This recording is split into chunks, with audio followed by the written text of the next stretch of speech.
अस्सलामुअलैकुम वरहमतुल्लाहि वबरकातुहू। अज़ीज़ दोस्तों, साथियों, मैं मोहम्मद शहज़ाद ख़ान आप तमाम ही का अपने चैनल एस के डिवीज़न में खैर मकदम करता हूँ। आप तमाम ही का तहे दिल से इस्तक़बाल करता हूँ और उम्मीद करता हूँ आप तमाम ही खैर आफ़ियत से होंगे और खुश खुर्रम ज़िंदगी गुजार रहे होंगे। ये भी उम्मीद करता हूँ कि एग्ज़ाम की तैयारी में आप बहुत ज़ोरों शोरों से तैयारियों में लगे हुए होंगे।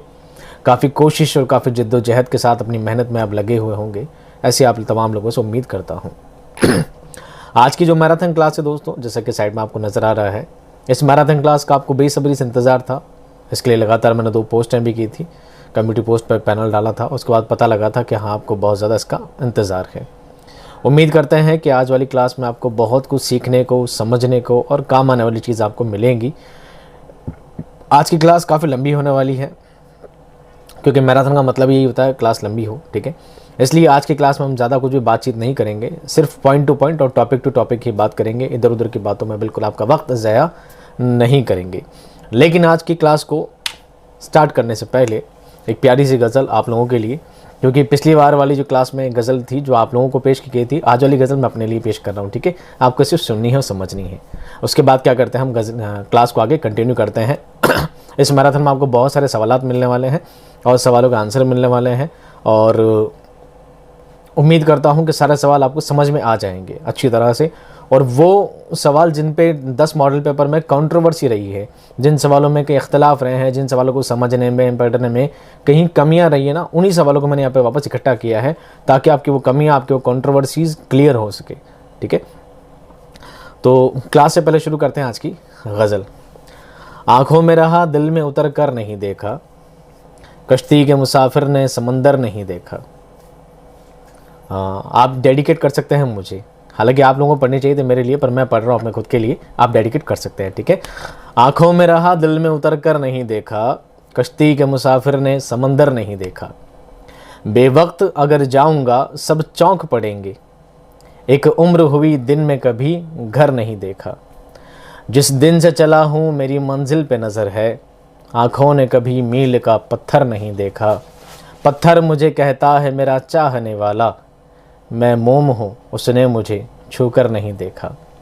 ये फूल मुझे कोई विरासत में मिले हैं, तुमने मेरा कांटों भरा बिस्तर नहीं देखा।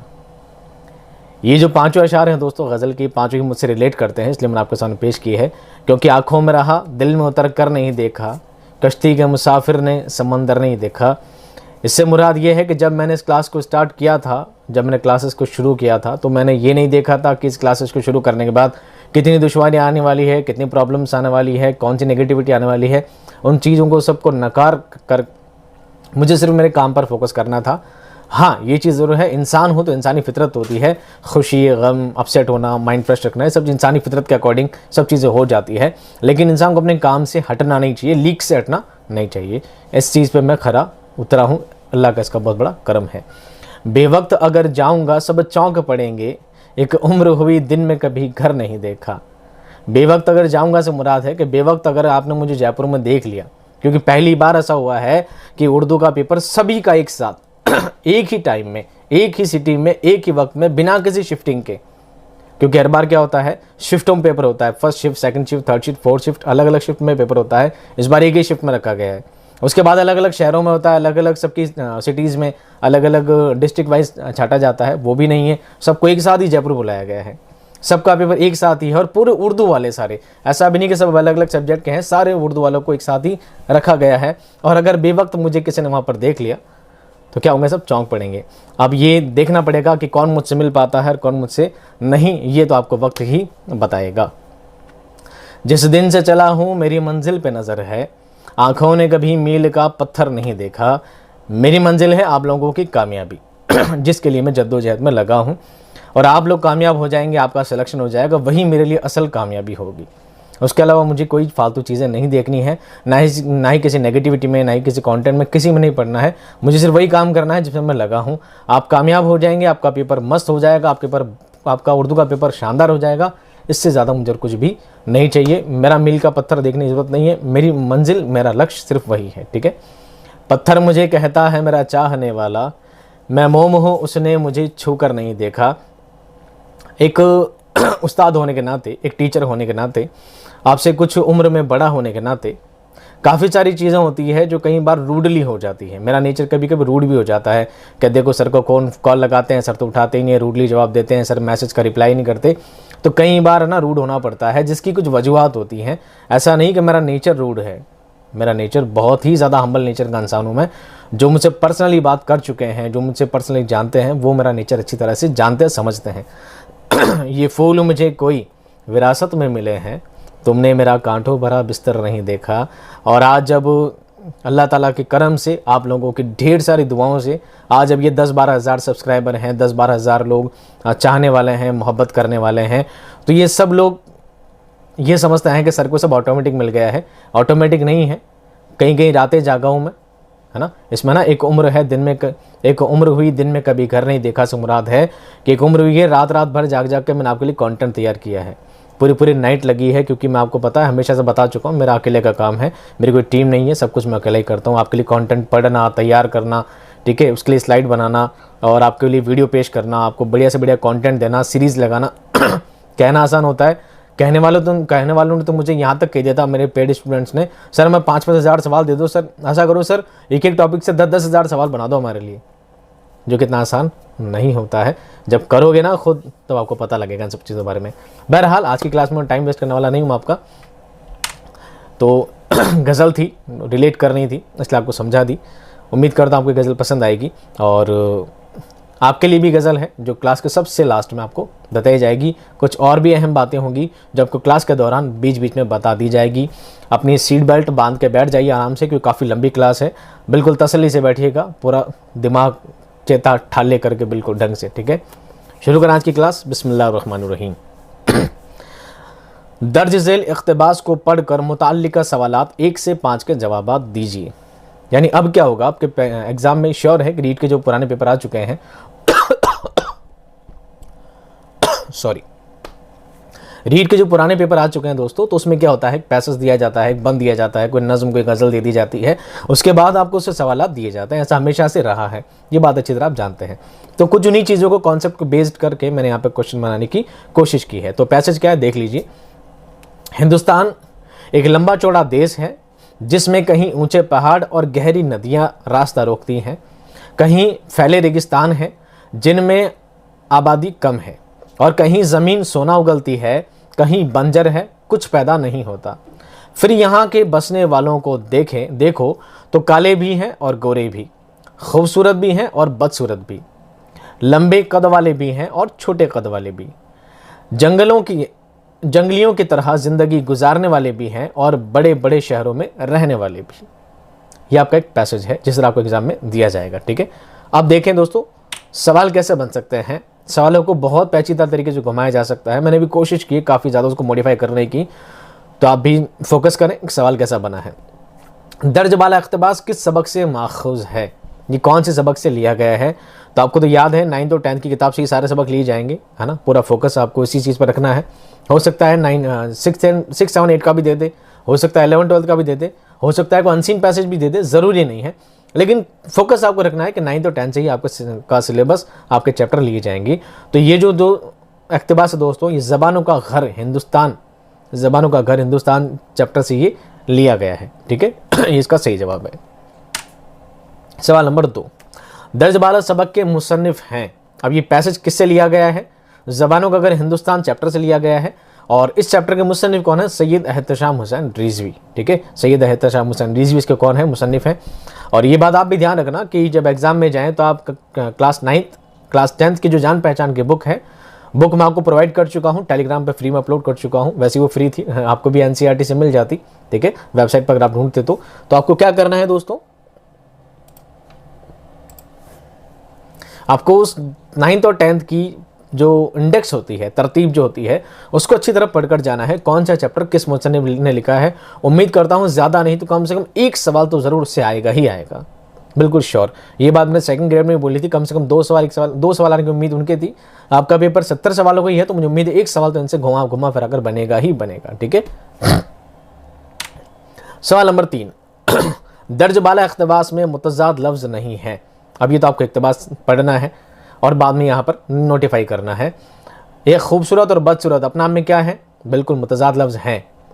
जंगली और शहरी मुतजाद हैं, काले और गोरे मुतजाद हैं, लेकिन ऊंचे पहाड़ और गहरी नदियाँ ये मुतजाद नहीं है। पहाड़ अलग चीज़ है, नदियाँ अलग चीज़ है, दोनों अलग अलग स्पेसिफिक चीज़ हैं। हाँ, ऊंचा और गहरा इस तरह कुछ चीज़ पूछी जाती तो वहाँ पर मुतजाद हो सकता था। ऊंचे और गहरे, ऊंचे का से नीचा होता है, लेकिन ऊंचे को गहरा भी अगर आप चाहें तो मुतजाद में काउंट कर सकते थे, लेकिन पहाड़ और नदियाँ साथ में दे दिया, इसका मतलब ये उसमें काउंट नहीं होगा। अगर किसी ने जवाब दिया है तो गलत है। सवाल नंबर 4, इख्तबास में मुस्तअम्मिल लफ्ज़ सोना उगलती ज़मीन से मुराद है। मेरे देश की धरती सोना उगले उगले हीरे मोती, गाना सुना ही होगा आपने। तो इसके 4 ऑप्शन है। सोने की तरह फसल उगाने वाली ज़मीन, ये इसका मतलब नहीं होना। सोना उगलते का मतलब सोना उगाने वाला नहीं होता। जिस ज़मीन में सोना उगलता हो, जिस ज़मीन में सोना उगता, ज़मीन से सोना नहीं उगता है। और सरसों का खेत, कई बार ऐसे भी हो सकता है कि लोग ये समझ लें कि जो सरसों की खेती होती है ना, तो सरसों के पीले पीले जो फूल होते हैं, दूर से देखने में पूरा खेत बहुत पीला पीला खेत नज़र आता है, मानो सोना जैसा सुनहरा नज़र आता है, पूरा सोने जैसा सोना उग रहा हो। तो हो सकता है आपने उस चीज़ को वहाँ से रिलेट करके सरसों का खेत मान लिया हो, लेकिन सोना उगलने से मुराद होता है निहायत जरखेज़ ज़मीन। जरखेज़ कहते हैं उपजाऊ को, उपजाऊ ज़मीन को कहते हैं सोना उगलती ज़मीन। ठीक है, तो सरसों का खेत अगर किसी ने आंसर दिया है तो क्या है, गलत है। आपको चीज़ों को गहराई से बनाना है और थोड़ा डीप पेपर बनाया है मैंने आज का, तो उम्मीद है आपको काफ़ी टफ भी लगा हो, तो आप ध्यान से देखिएगा। काफ़ी कोशिश, बहुत ज़्यादा मेहनत लगी इसके पीछे। सवाल नंबर 5, दर्ज बाला इक़्तिबास का मरकज़ी ख्याल है। अभी जो पैसेज दिया गया ना, इसका ख्याल क्या है। हिंदुस्तानी ज़बानों की तारीख़ दी गई है, मुल्क हिंदुस्तान की खसूसियात बताई गई है, मुल्क हिंदुस्तान का निज़ाम बताया गया है, या हिंद के बाशिंदों की खसूसियात बताई गई है।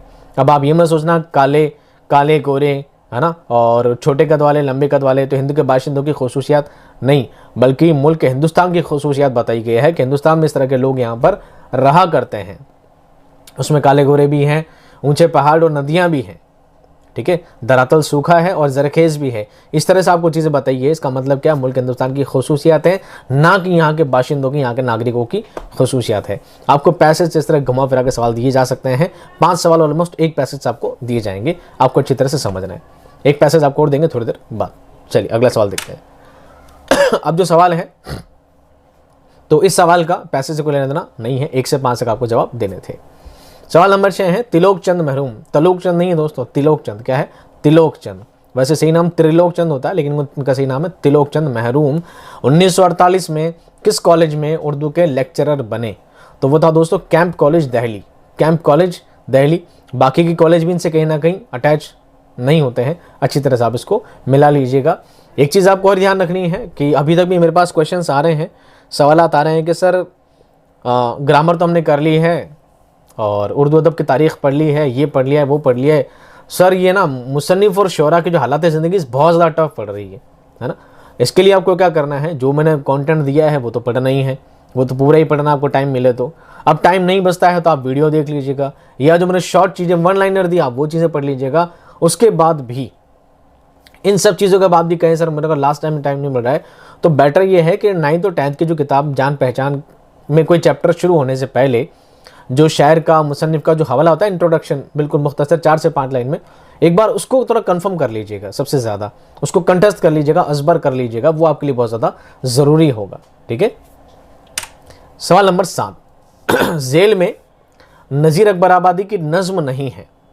कौन सी नहीं है, मुफलिसी, कृष्ण कन्हैया का बालपन, बंजारा नामा और माँ का ख्वाब। तो सही जवाब क्या होगा दोस्तों, माँ का ख्वाब। माँ का ख्वाब अल्लामा इकबाल रहमतुल्लाह तआला अलैह की है, और बाकी जो नज़्में हैं सारी नज़ीर अकबर आबादी की है, और ये आपको नज़ीर अकबर आबादी के इंट्रोडक्शन जानने को मिल जाएगा। सवाल नंबर 8, सबक कौल का पास के मुताबिक राजपूतों के एक सरदार का नाम था। राजपूतों के एक सरदार का नाम क्या था, रघुपत। क्या नाम था, रघुपत। अब किसी ने राणा प्रताप अगर ढंग से पढ़ा हो तो राणा प्रताप मिलेंगे वहाँ पर आपको, राणा प्रताप का भी जिक्र है, लेकिन चैप्टर किसके पीछे है, राजपूतों का सरदार कौन था, वो था रघुपत। चैप्टर को ढंग से पढ़ें, एक एक चीज़ को ध्यान से पढ़ें, एक एक चीज़ को समझने की कोशिश करें, क्योंकि सबक से सवालात आने के पूरे इम्कान है, ऐसी मैं उम्मीद करता हूँ। सवाल नंबर 9, मीर ने उर्दू शोरा का पहला तज़किरा, है ना, ये सबसे कंट्रोवर्शियल सवाल रहा आपके लिए। ठीक है, कई बार इसमें आगे पीछे हो गए, कई बार मैंने भी सवाल आपको आगे पीछे बताए होंगे, ऐसा भी हो सकता है। तो ये फाइनल मैराथन है, इसलिए यहाँ पे कोशिश की गई है कि आपको बहुत ही ज़्यादा रिसर्च करके, क्योंकि इस क्लास को लाने में 4-5 दिन पूरा 1 हफ्ता लिया ऑलमोस्ट, तो बहुत ज़्यादा रिसर्च करके मैंने आपको क्लास दी है ताकि आपकी कोई गलती इसमें कहीं भी गलती ना रहे। मीर ने उर्दू शौरा का, किसका? उर्दू शौरा का, उर्दू के शायरों का पहला तज़किरा निकातुश्शौरा के नाम से किस ज़बान में लिखा? निकातुश्शौरा जो पहला तज़किरा था ये दोस्तों फ़ारसी ज़बान में लिखा गया था। शायर सारे उर्दू के थे, उर्दू शौरा का तज़किरा है, लेकिन किस ज़बान में है? फ़ारसी ज़बान में। आपसे अगर ये पूछा जाए कि उर्दू शौरा का पहला तज़किरा कौन सा है तो आप यही बताएंगे निकातुश्शौरा, अगर सीधा सीधा आ जाता है तो, ठीक है। उर्दू शौरा का पहला तज़किरा कौन सा है? कौन सा है? निकातुश्शौरा, फ़ारसी ज़बान वाला। किसने लिखा है? मीर ने लिखा है। और अगर आ जाए उर्दू ज़बान में किसने लिखा है तो उसके लिए सवाल मैंने आगे ऐड किया है, उसको भी आप देख लीजिएगा। तो निकातुश्शौरा कौन सी ज़बान में दोस्तों? ये है आपके फ़ारसी ज़बान में, उर्दू ज़बान में नहीं है। सवाल नंबर 10, मुकालमा के जुज़ में शामिल नहीं है। मुकालमा यानी संवाद, कॉन्वर्जेशन में क्या नहीं है? किरदार होते हैं, ज़बान बयान है, उसलूब यानी ढंग है, नगमगी, नगमगी कहते हैं नगमे से रिलेटेड, नगमगी म्यूज़िक, मौसीकी, संगीत। संगीत का मुकालमे से कोई लेना देना नहीं है, मुकालमे में संगीत का कोई लेना देना नहीं होता। आदमी मुँह से कोई ट्यून्स बजाता नहीं है, आजकल तो बीट बॉक्सर आ गए हैं, अलग बात है, लेकिन मुँह से कोई संगीत नहीं निकलता है जिसका कोई मुकालमे में जिक्र नहीं होता है। यहाँ पर आपको 5 सवाल दिए हैं आपकी इधर उधर सिलेबस तैयार करके। अब क्या होगा दोस्तों, आपको पूछा जाएगा, आपको कोई नज़्म दे दी जाएगी, आपको कोई गज़ल दे दी जाएगी, आपको किसी नज़्म का बंद दे दिया जाएगा, ठीक है। तो ऐसे एक बंद मैं आपके सामने लेकर आया हूँ, आपको इसको क्या करना है? नोटिस करना है, देखना है, समझना है। दर्ज झेल बंद को पढ़कर मुतअल्लिका सवालात 11 से 15 के जवाबात दीजिए। तो पहले हम क्या करेंगे? इस बंद को पढ़ेंगे, पहले बंद को पढ़ेंगे, उसके बाद के सवाल क्या बनते हैं 11 से 15 जवाब देंगे, ठीक है। फितरत तुम्हारी है, फितरत तुम्हारी है हया, तीनत में है महर वफा, घुट्टी घुट्टी में है सब्र रज़ा, इंसान इबारत तुमसे है, ठीक है। अब ये अंदाज़ा लगाएं, ये आपके सिलेबस में कहीं भी नहीं है, 9, 10 में कहीं भी आपको नहीं मिलेगी, इसलिए आपको थोड़ा लग रही है कौन सी दे दी सर ने, ठीक है। तो ये थोड़ी बाहर से दी गई है, अब कौन सी है वापस बताएंगे आपको, एक बार आप पढ़ लीजिए। फितरत तुम्हारी है हया, तीनत में है महरो वफा, घुट्टी में है सब्रो रज़ा, इंसान इबारत तुमसे है, मोनिस हो खाविंदों की तुम, गमखार फर्जंदों की तुम बिन है घर वीरान सब, घर भर में बरकत तुमसे है, तुम आस हो बीमार की, ढारस हो तुम बेकार की, दौलत हो तुम नादार की, उसरत में इशरत तुमसे है। अब बताइए किसकी बात यहाँ पर की गई है। अब आते हैं सवालों को लेकर। दर्जबाला नज़्म के खालिक कौन है?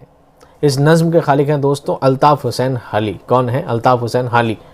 अब क्यों है, तो कौन सी नज़्म है वो बताएंगे आपको अगले सवाल में। सवाल नंबर 12, दर्जबाला बंद किस नज़्म से लिया गया है? तो दोस्तों ये नज़्म है औरतों का दर्जा। कौन सी है? औरतों का दर्जा, अल्ताफ़ हुसैन हाली की। क्लास 6ठी 7वीं 8वीं की नज़्मों को भी एक बार आप टटोल लेंगे तो आपको अंदाज़ा लग जाएगा। और शामिल क्यों की गई है? क्योंकि बेहतर नज़्म है और अल्ताफ़ हुसैन हाली आपके कोर्स में है।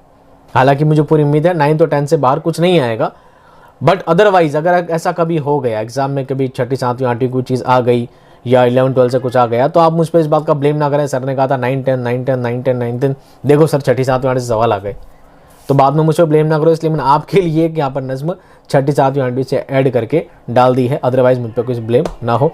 आप ज़्यादा से ज़्यादा पढ़ें, आपको पढ़े, मेरा काम सिर्फ ये बताना है कि क्या चीज़ इंपॉर्टेंट है, क्या चीज़ ख़ास है, किन चीज़ों पर आपको मेहनत करनी है, ठीक है। लेकिन कहीं से कुछ भी आ जाए, I am a teacher not astrologer, मैं आपको पहले ही बता चुका हूँ, मैं टीचर हूँ, अध्यापक हूँ, भविष्यवेत्ता नहीं हूँ। सवाल नंबर 13, मोनिस हो खाविंदों की तुम, गमख्वार फर्जंदों की तुम। मिस्र में मोनिस और गमखार लफ्ज़ हैं, क्या हैं? एक दूसरे के मुतरादिफ हैं। क्या है दोस्त? एक दूसरे के मुतरादिफ हैं, क्योंकि मोनिस और गमखार से मुराद क्या है? मोनिस का मतलब भी होता है मददगार और गमखार का मतलब भी होता है मददगार, ठीक है। किसी के गम में सहारा बनना, किसी का मददगार बनना, दोनों का मतलब एक ही होता है, इसलिए एक दूसरे के क्या है दोस्तों? मुतरादिफ हैं। आप ये सोचेंगे सर पहले आंसर मत बताओ, पहले आंसर मत बताओ बाद में आंसर बताना, तो देखो उसमें टाइम होगा बहुत ज़्यादा ख़राब, उसमें होगा टाइम बहुत ज़्यादा ख़राब, फिर मुझे पूरा माउस पर एडिट करना पड़ेगा, फिर मुझे टिक लगाना पड़ेगा, इससे आपकी जो क्लास 3 घंटे की होने वाली है वो 3 की जगह 5 घंटे हो जाएंगे। तो इसलिए बेटर है कि आप डायरेक्ट आंसर देख लें, ताकि अगर आपको ना किसी को मेरी आवाज़ सुनना ज़्यादा पसंद नहीं है तो क्या कर सकता है? म्यूट कर सकता है, आवाज़ बंद कर सकता है, वीडियो को 4x पर चला सकता है और धमाधम सारे सवाल देख सकता है, खुद पढ़ के पॉज कर करके आंसर भी देख सकता है। ऐसे बहुत से नमूने आपको पता नहीं है, ठीक है। जो लोग प्यार से सुन रहे हैं ना, उनकी बात अलग है। ऐसे बहुत से नमूने जिनको लगता है यार बस खत्म करो, फटाफट जल्दी करो, क्या है सर, तो बातें करने बैठ जाते बार बार। सवाल नंबर 14, लफ्ज तीनत का मानी नहीं है। तीनत का मानी नहीं है, क्या नहीं है? फितरत, आदत, तबीयत या तानाकशी। अब ये क्या करेंगे, अगर आपको तीनत का मानी नहीं भी आता है, तीनत का मानी नहीं भी आता है, तो आपके पास दो ऑप्शन होते हैं तरीके। या तो आप ऑप्शन देख लीजिए, क्या कर लीजिए, ऑप्शन पढ़ लीजिए कि ऑप्शन में एक चीज जो सबसे अलग नजर आ रही है, या फिर दूसरा आप सेंटेंस देखिए कि तीनत उठाया कहां से है। देखिए पहला सेंटेंस है, फितरत तुम्हारी है हया, तीनत में है महरो वफा। अब तीनत में है महरो, तीनत क्या हो सकती है? तीनत आदत हो सकती है। तुम्हारी आदत में है महर, महर का मतलब मेहरबानी करना, ठीक है, कि तुम्हारी आदत में क्या है? महर है, वफा करना तुम्हारी आदत है, मेहरबानी करना तुम्हारी आदत है। फितरत तुम्हारी है हया, फितरत मतलब ये आदत ही होता है, आदत में तुम्हारी क्या है? हया करना है, शर्म करना है, लज्जा करना है। ये एक औरत की क्या हो सकती है? आदत हो सकती है। तो यहाँ पर हम तीनत को समझ चुके हैं कि सेंटेंस के अकॉर्डिंग उसका मीनिंग क्या होता है। तो क्या है? फितरत, आदत, तबीयत, तीनों का मतलब ऑलमोस्ट एक ही होता है। अलग क्या है? तानाकशी। क्या है? तानाकशी। वो किसका आंसर हो जाता है। आप इस तरह भी चीज़ों को समझ के अगर उर्दू का पेपर देना है, उर्दू नहीं, मैं किसी भी ज़बान के बारे में कहूँ, अगर आपको किसी भी ज़बान का पेपर देना है, चाहे इंग्लिश हो, चाहे हिंदी हो, चाहे उर्दू हो, चाहे राजस्थानी हो, किसी भी ज़बान का पेपर देने से पहले सबसे ज़्यादा उसकी वोकैब मजबूत होना सबसे ज़्यादा ज़रूरी होता है। अगर आपको जितने ज़्यादा अल्फाज मानी आते हैं उसके जितने ज़्यादा, आपके लिए पेपर उतना ज़्यादा सरल हो जाता है, ठीक है। आप यूँ समझ लीजिए, अगर आपको अल्फाज मानी बहुत अच्छे आते हैं तो मेरा जहाँ तक तजुर्बा है, आपका 50% पेपर तो ऐसे ही क्लियर हो जाता है अगर आपको अल्फाज मानी आते हैं, है ना। अल्फाज मानी से ही आपका आधा पेपर इजीली क्लियर हो जाता है। भले आपने उस पेपर को कभी ज़िंदगी में उठाकर नहीं देखा हो, भले आपने सिलेबस को ढंग से कभी समझा ही ना हो, लेकिन मेन चीज़ क्या होती है? अल्फाज मानी। कोशिश करें अपनी वोकैबुलरी को मजबूत करें, ठीक है। अभी तो आपका पेपर आ चुका है, लेकिन फ्यूचर में भी जब आप तैयारी करें तो कोशिश करें कि ज़्यादा से ज़्यादा अल्फाज मानी की तैयारी करें। सवाल नंबर 15, उसरत में इशरत का मानी। उसरत और इशरत का मानी, उसरत में इशरत तुमसे है, उसरत में इशरत तुमसे है। तो उसरत और इशरत क्या होता है? इसका है मुफली, उसरत कहते हैं, उसरत कह सकते हैं लोग तो तंगी को। किसको कहते हैं? तंगी को। इशरत कह सकते हैं खुशी को। अब पहले जुमले में लिखा है तंगी और कामयाबी, इशरत का मतलब कामयाबी नहीं होता, इसलिए पहला वाला नहीं होगा। तंगी तो सही है, तंगी तो सही है। दूसरा है खुशी और फरहत। खुशी, फरहत, इशरत, ये सभी एक के पर्यायवाची हैं। क्या है? मुतरादिफ है। उसरत का मतलब तंगी है, वो इसमें नहीं है, इसका मतलब दूसरा भी नहीं है। डी में है आराम और दुश्वारी। उसरत का मतलब आराम नहीं, उसरत का मतलब है तंगी, बदहाली, मुफलिसी, गरीबी, परेशानी, दुख, दर्द, पीड़ा जो कह सकते हैं, वो सारे वर्ड हैं। और दुश्वारी उल्टा पुल्टा इसमें लिखा गया है। तीसरा वर्ड है मुफलिसी और निशात। उसरत का मतलब है मुफलिसी, गरीबी, तंगी, इसमें शामिल होते हैं। निशात का मतलब होता है खुशी, निशात का मतलब होता है खुशी। और ये आपको वोकैब मजबूत करने से ही चीज़ें समझ में आएंगी, तभी आप इस पेपर को अच्छी तरह से हल कर पाएंगे। इस तरह का आपको बंद दिया जा सकता है और 1 से 5 से कुछ सवाल आपको दिए जा सकते हैं। सवाल नंबर 16, खुदा जाने सबा हर रोज़ क्या पैगाम लाती है, कि पहरों कांपते रहते हैं तिनके आशियानों के। तो सनत के अगर सवाल अगर देखे जाएं तो सनत के बारे में ना, मैं सेकंड ग्रेड में भी एक मैंने भविष्यवाणी की थी, समझाया था मैंने कि सनत के बारे में ज़्यादातर वही सवाल आते हैं जो हमेशा रिपीटेशन मोड पे होते हैं। सनत के लिए आपको कोई प्रॉपर नज़म, प्रॉपर गज़ल तो आपको दी नहीं गई है, ठीक है। और लेकिन अगर फिर भी आप 9th और 10th की गज़लें उठाकर देखेंगे तो मुश्किल से 3 से 4 गज़लें निकलेगी, 1-2 मीर की, 1-2 गालिब की गज़लें निकलेंगी। तो उसके अंदर भी इतनी गहरी वाली नज़में नहीं है। अगर मीर तक की मीर की है ना, कौन सी गज़ल है, हस्ती अपनी हुबाब कैसी है, ये नुमाइश शराब कैसी है ना, ये खाना ख़राब कैसी है। उस गज़ल का अगर कोई भी शेर आ जाए, कोई भी, तो हर शेर का आखिर में क्या है? कीसी है, कीसी है, कीसी है, कीसी है।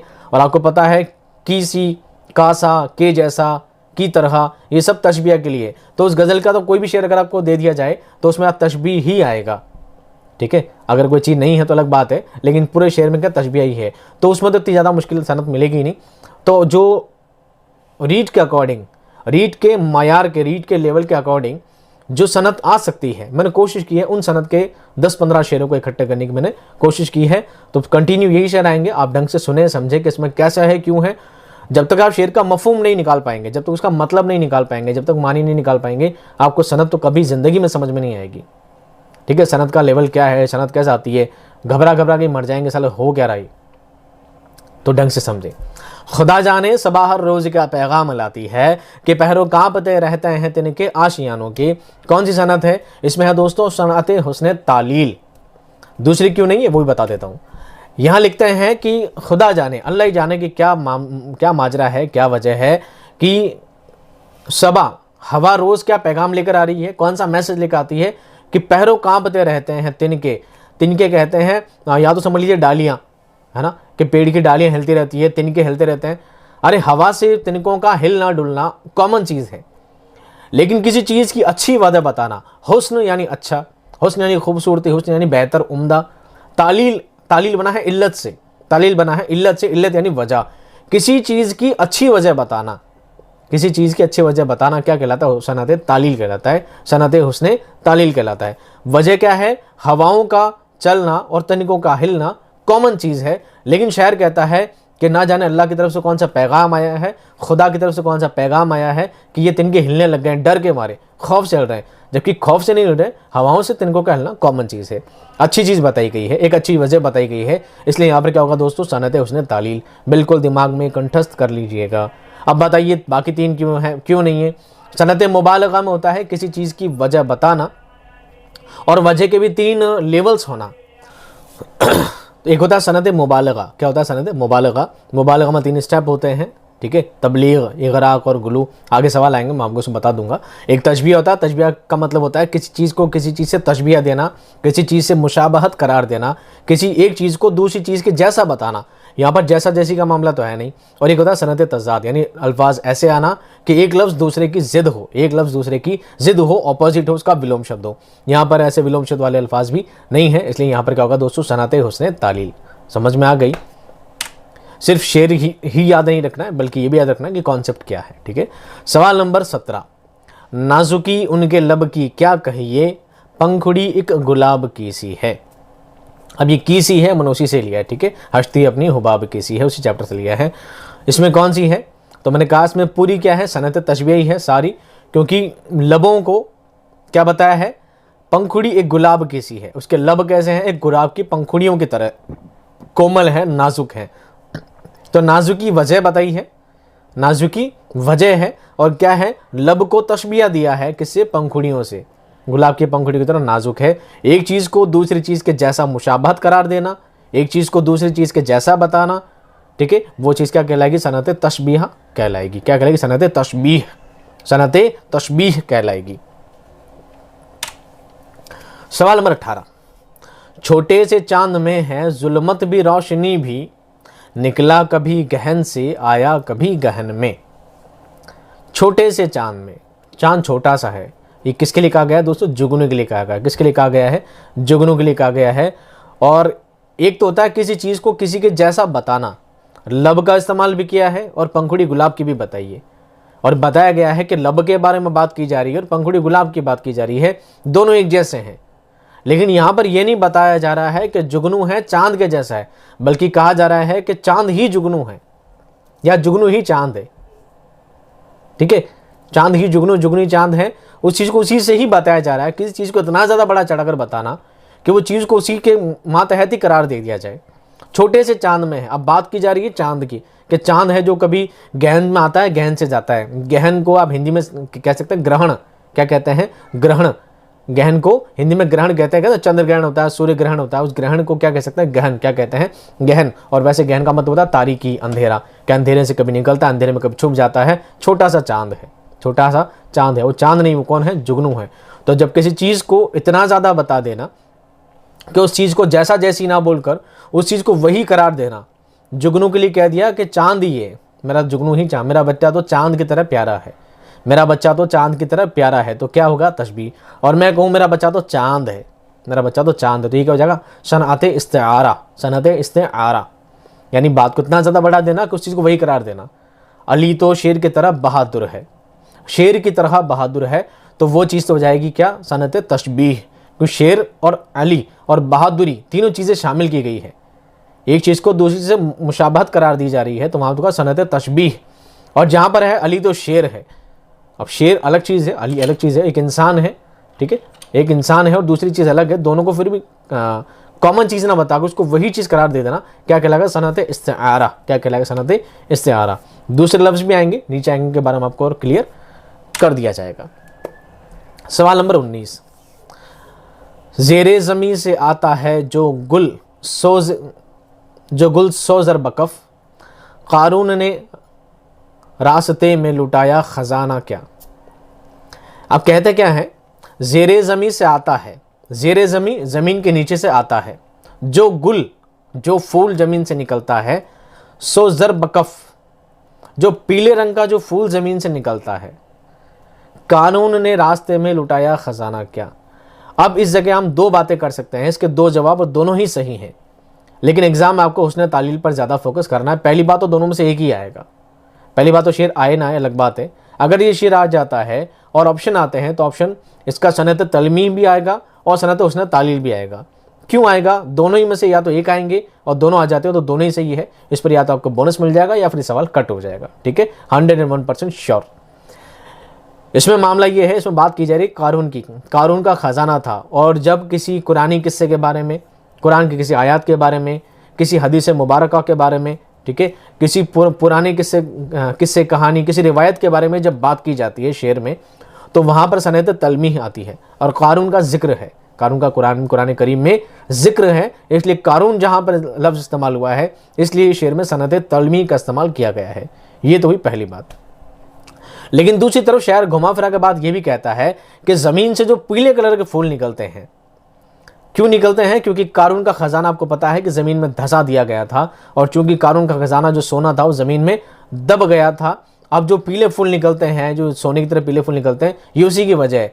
जबकि पीले फूलों का निकलना कुदरती है, नेचुरल है, लेकिन शायर कहता है कि नहीं नहीं, नीचे सोना दबा है, नीचे का खजाना दबा है, इसीलिए सारे फूल क्या निकलते हैं? पीले निकलते हैं। तो फूलों का पीला निकलना, फूलों का पीले रंग का उगना, ये नेचुरल है, लेकिन शायर ने उसकी अच्छी वजह बताई है, एक नई वजह बताई है, इसलिए उसे क्या कहेंगे? हुस्न तालील कहेंगे। हुस्न खूबसूरती, तालील यानी इल्लत, वजह, अच्छी वजह क्या बताई है कि फूलों के नीचे क्या दबा है? सोना दबा है, इसलिए फूल पीले निकलते हैं। तो दोनों ही जवाब इसके क्या होंगे दोस्तों? सही होंगे। एग्जाम में कोई भी एक ऑप्शन आपको दिया जाएगा और बाई चांस दोनों आ जाए तो आपको हुस्न तालील पर ही इसका फोकस करना है, ठीक है। सवाल नंबर 20, बाजार दहर में तेरी मंजिल कहाँ ना थी, यूसुफ ना जिसमें हो कोई ऐसी दुकान ना थी। शेर है और शेर में कौन सी सनत है? इसमें है दोस्तों सनत तलमीह। क्यों? क्योंकि यहाँ पर यूसुफ अलैहिस्सलातु वस्सलाम का नाम लिया गया है और जब कुरानी किस्से, कुरान की बात, कोई आयत, कोई अहादीस मुबारका, कोई पुरानी चीज़ शो की जाती है, मेंशन की जाती है, वहाँ पर सनत तलमीह का इस्तेमाल किया जाता है। और सनत तलमीह के लिए मैं आपको पहले ही बता चुका हूँ क्लासेस में, 5-7 लफ्ज़ हैं, आप अच्छी तरह याद रख लेंगे तो वही लफ्ज़ बार बार घुमा फिरा कर आते हैं। एक आता है कलीम, कलीम से मुराद कलीमुल्लाह। एक आता है मूसा, जो मूसा अलैहिस्सलाम के लिए ही कलीमुल्लाह लक़ब इस्तेमाल किया जाता है, तो मूसा अलैहिस्सलाम का नाम आता है। एक यूसुफ अलैहिस्सलाम का नाम आता है, एक इब्राहिम अलैहिस्सलाम का नाम आता है। 3 नाम तो आपको ये नाम याद रखने हैं।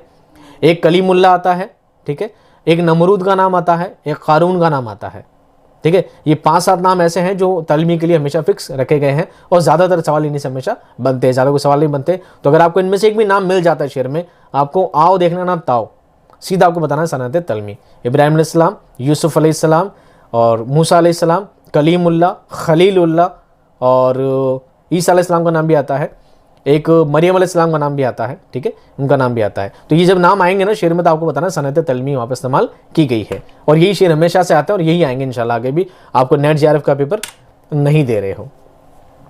सवाल नंबर 21, खुद रफ्तगी शब का मज़ा भूलता नहीं, आए हैं आज आप में या रब कहाँ से हम। अब बताइए कौन सी सनत है? दर्ज बाला शेर में कौन सनत है? तो यहाँ पर है सनत तज़ाद। अब तज़ाद का इतना भारी लेवल आएगा ही आपको पता नहीं था दोस्तों। इसमें सनत तज़ाद का इस्तेमाल किया गया है। कैसे किया गया ये भी सुनिए। एक लफ्ज़ है खुद रफ्तगी। खुद रफ्तगी कहते हैं बेखुदी का आलम। खुद रफ्तगी का मतलब होता है बेखुदी का आलम, बेहोशी, यही समझिए सुरूर की कैफियत तारी होना। एक इंसान अपने आप में रहे ही ना, यहाँ आप बिल्कुल कॉमन चीज़ में समझना चाहें तो एक इंसान कोई चीज़ खा पी कर मस्त हो जाना, वो अपने आप में होश में रहे ना, बेहोशी की जो अलामत है, अपने होश में ना रहे, वो होती है खुद रफ्तगी। क्या कहलाती है? खुद रफ्तगी। और एक होता है आए हैं आज आप में, आप में मतलब अपने आप में आना। आपने सुना होगा भाई तू आपे से बाहर हो रहा है, भाई तू आपे से बाहर हो रहा है, अपने आप में रहे, अपने आप में रहे। तो एक होता है होश से बाहर चले जाना और एक होता है होश में आ जाना। आपे में आना मतलब होश में रहना, आपे से बाहर हो जाने का मतलब होता है होश, मुहावरा भी है आपे से बाहर होना, तो उसका मतलब होता है होश ना रहना। तो खुद रफ्तगी से मुझसे मुराद है होश में ना रहना और आप में आ जाना, यानी आपे में रहना, आप में आ जाना यानी होश में आ जाना। तो पहले मैं खुद रफ्तगी पे था, अब मैं आपे में हूँ, यानी पहले मुझे होश नहीं था, अब मुझे होश है। होश में ना रहना और होश में रहना दो अपने आप में क्या है? एक दूसरे की जिद है। आप में और खुद रफ्तगी अपने आप की क्या है दोस्तों? जिद है। और जहाँ पर जिद अल्फाज का, मुतज़ाद अल्फाज का इस्तेमाल किया जाता है, वहाँ पर सनअत तज़ाद इस्तेमाल की जाती है। समझ गए? चलिए सवाल नंबर 22। निकलना खुल से आदम का सुनते आए थे, लेकिन बड़े बेआबरू होकर तेरे कूचे से हम निकले। अब एक नाम मैं भूल गया आदम अलैहिस्सलाम का, ठीक है, सबसे पहले नबी है, तो आदम अलैहिस्सलाम का नाम भी आता है। तो जहाँ पर आदम अलैहिस्सलाम का नाम लिया जाए तो वहाँ पर आपको तलमी बतानी है, शेर का मफहूम बताने का कोई सेंस भी नहीं है, क्योंकि आपको तो सिर्फ आदम अलैहिस्सलाम पर ही फोकस करना है, ठीक है। तो जहाँ पर आदम अलैहिस्सलाम का नाम है वहाँ पर सनअत तलमी है, क्योंकि यहाँ पर कुरानी किस्से, कुरानी वाक़यात के बारे में बात की गई है। सवाल नंबर 23। शब जो मस्जिद में जा फंसे मोमिन, रात काटी खुदा खुदा करके। शब जो मस्जिद में जा फंसे मोमिन, रात काटी खुदा खुदा करके। यहाँ पर क्या है दोस्तों? कौन सी सनत है? यह है सनत ईहाम। सनत ईहाम, ईहाम से मुराद होता है वहम में डालना।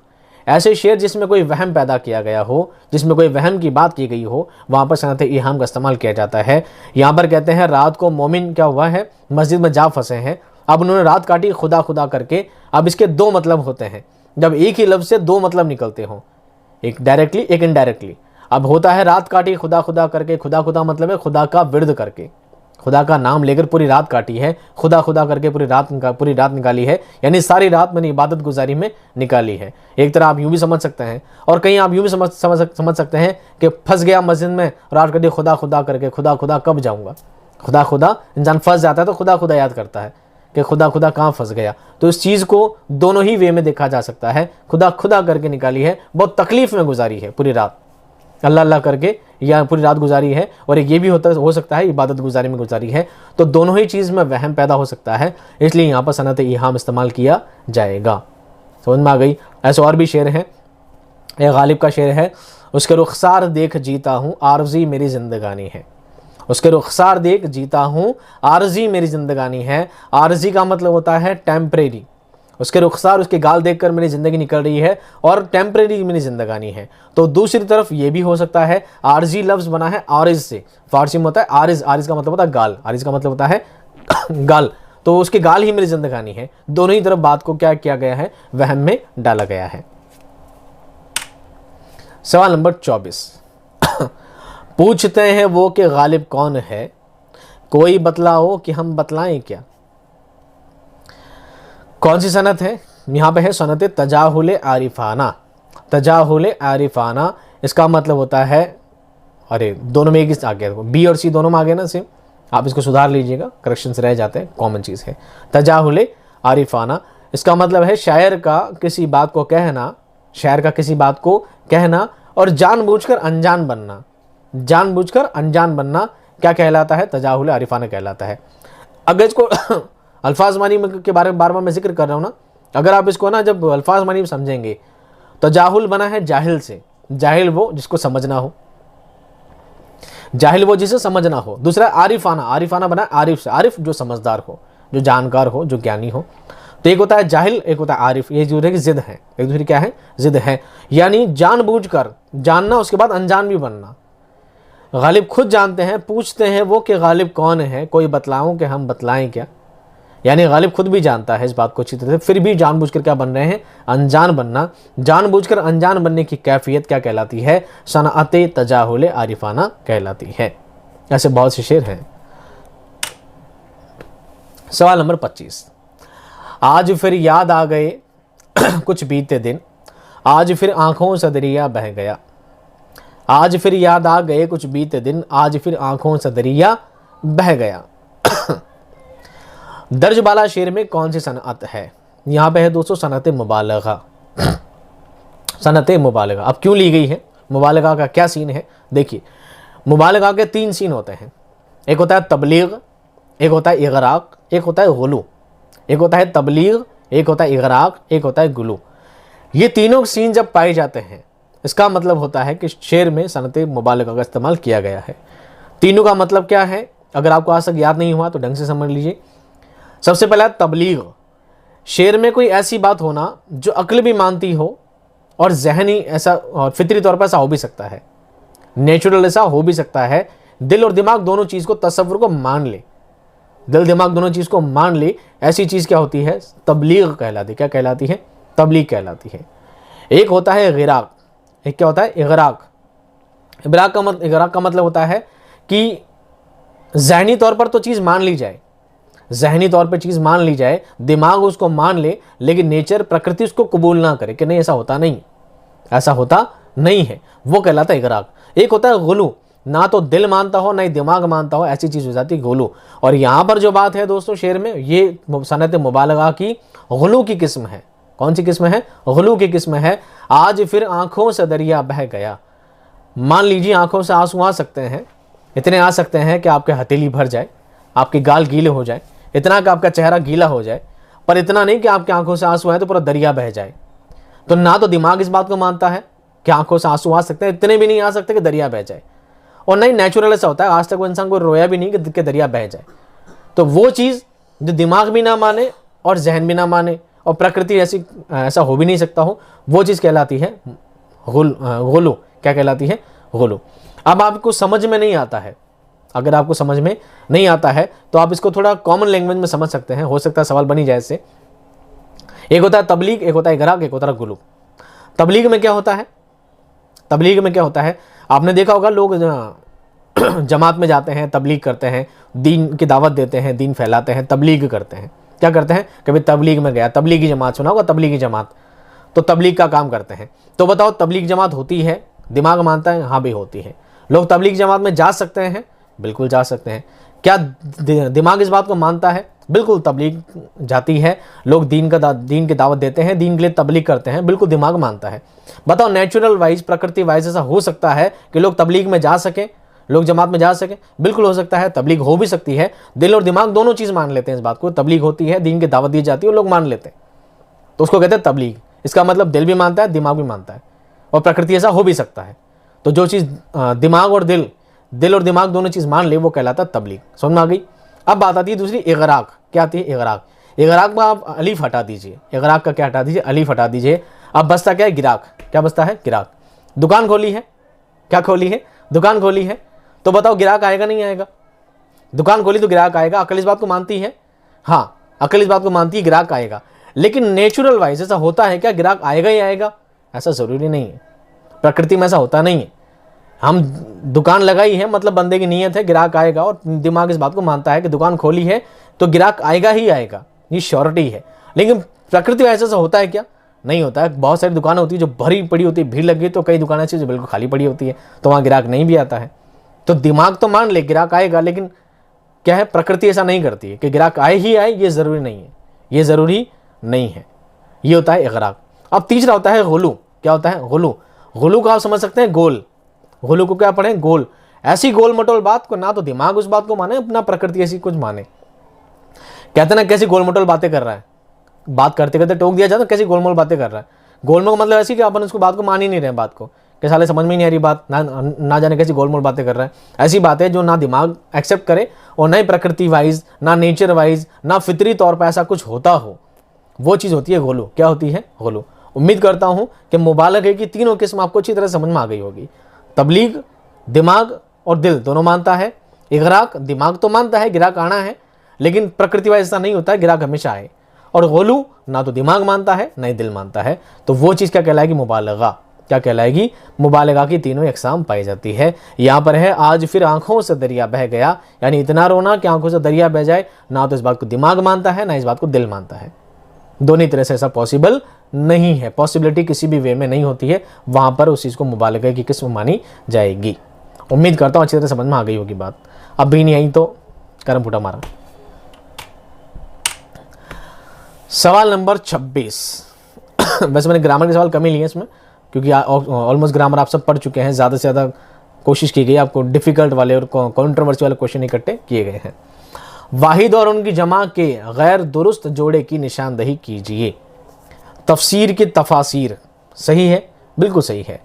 मर्तबे के मरातिब ये भी सही है, और वसीले के वसाइल ये भी सही है। गलत क्या है? रस्म की रसूमा नहीं होती है, रस्म की होती है रसूम, रस्म की होती है रसूम, और रसूम की भी जमा होती है रसूमात। रस्म, रसूम और रसूमात।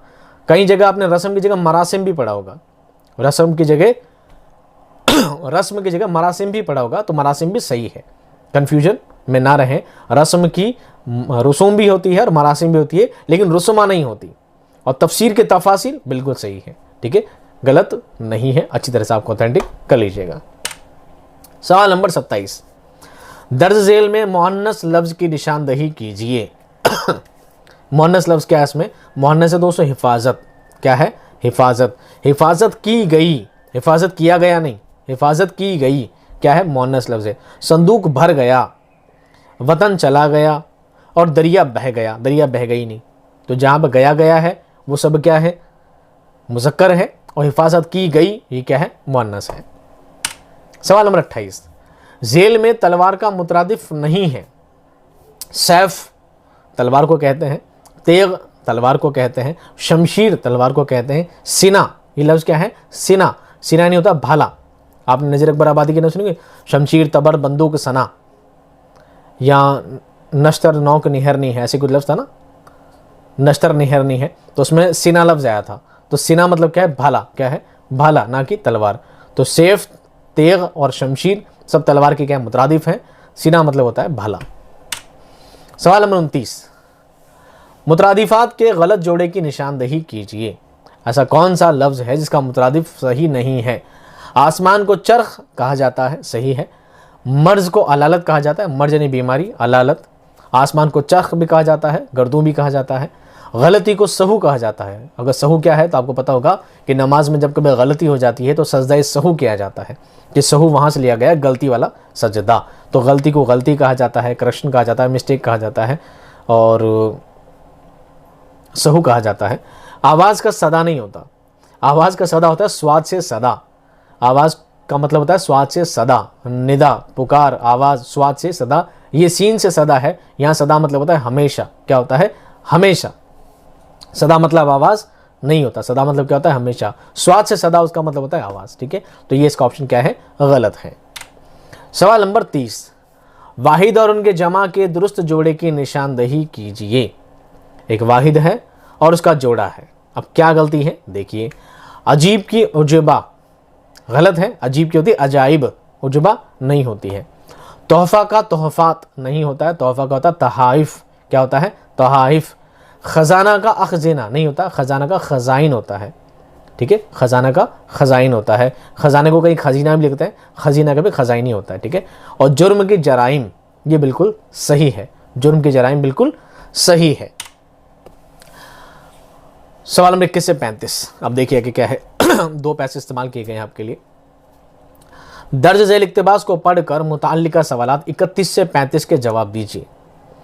सुबह होती है, शाम होती है, उम्र यूं ही तमाम होती है। जब वक्त की बेसबाती का ये हाल है, जो वक्त गुजरा वो हमारे इख्तियार से बाहर हुआ तो निहायत ज़रूरी है कि वक्त पर हमारा इख्तियार हो, उसको ज़ाया ना होने दें।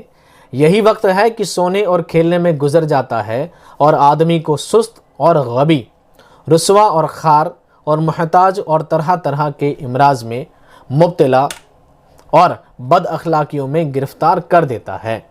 यही वक्त है कि अगर इसको अच्छे शगल, अच्छे काम, अच्छी बात में लगाया जाए तो इंसान को आलिम, फाजिल, लाइक, हुनरमंद, नामवर, मोहतरम, नेक, हर दिल अजीज़ बनाकर तरह तरह की खूबियों और भलाइयों से आरास्ता कर सकता है।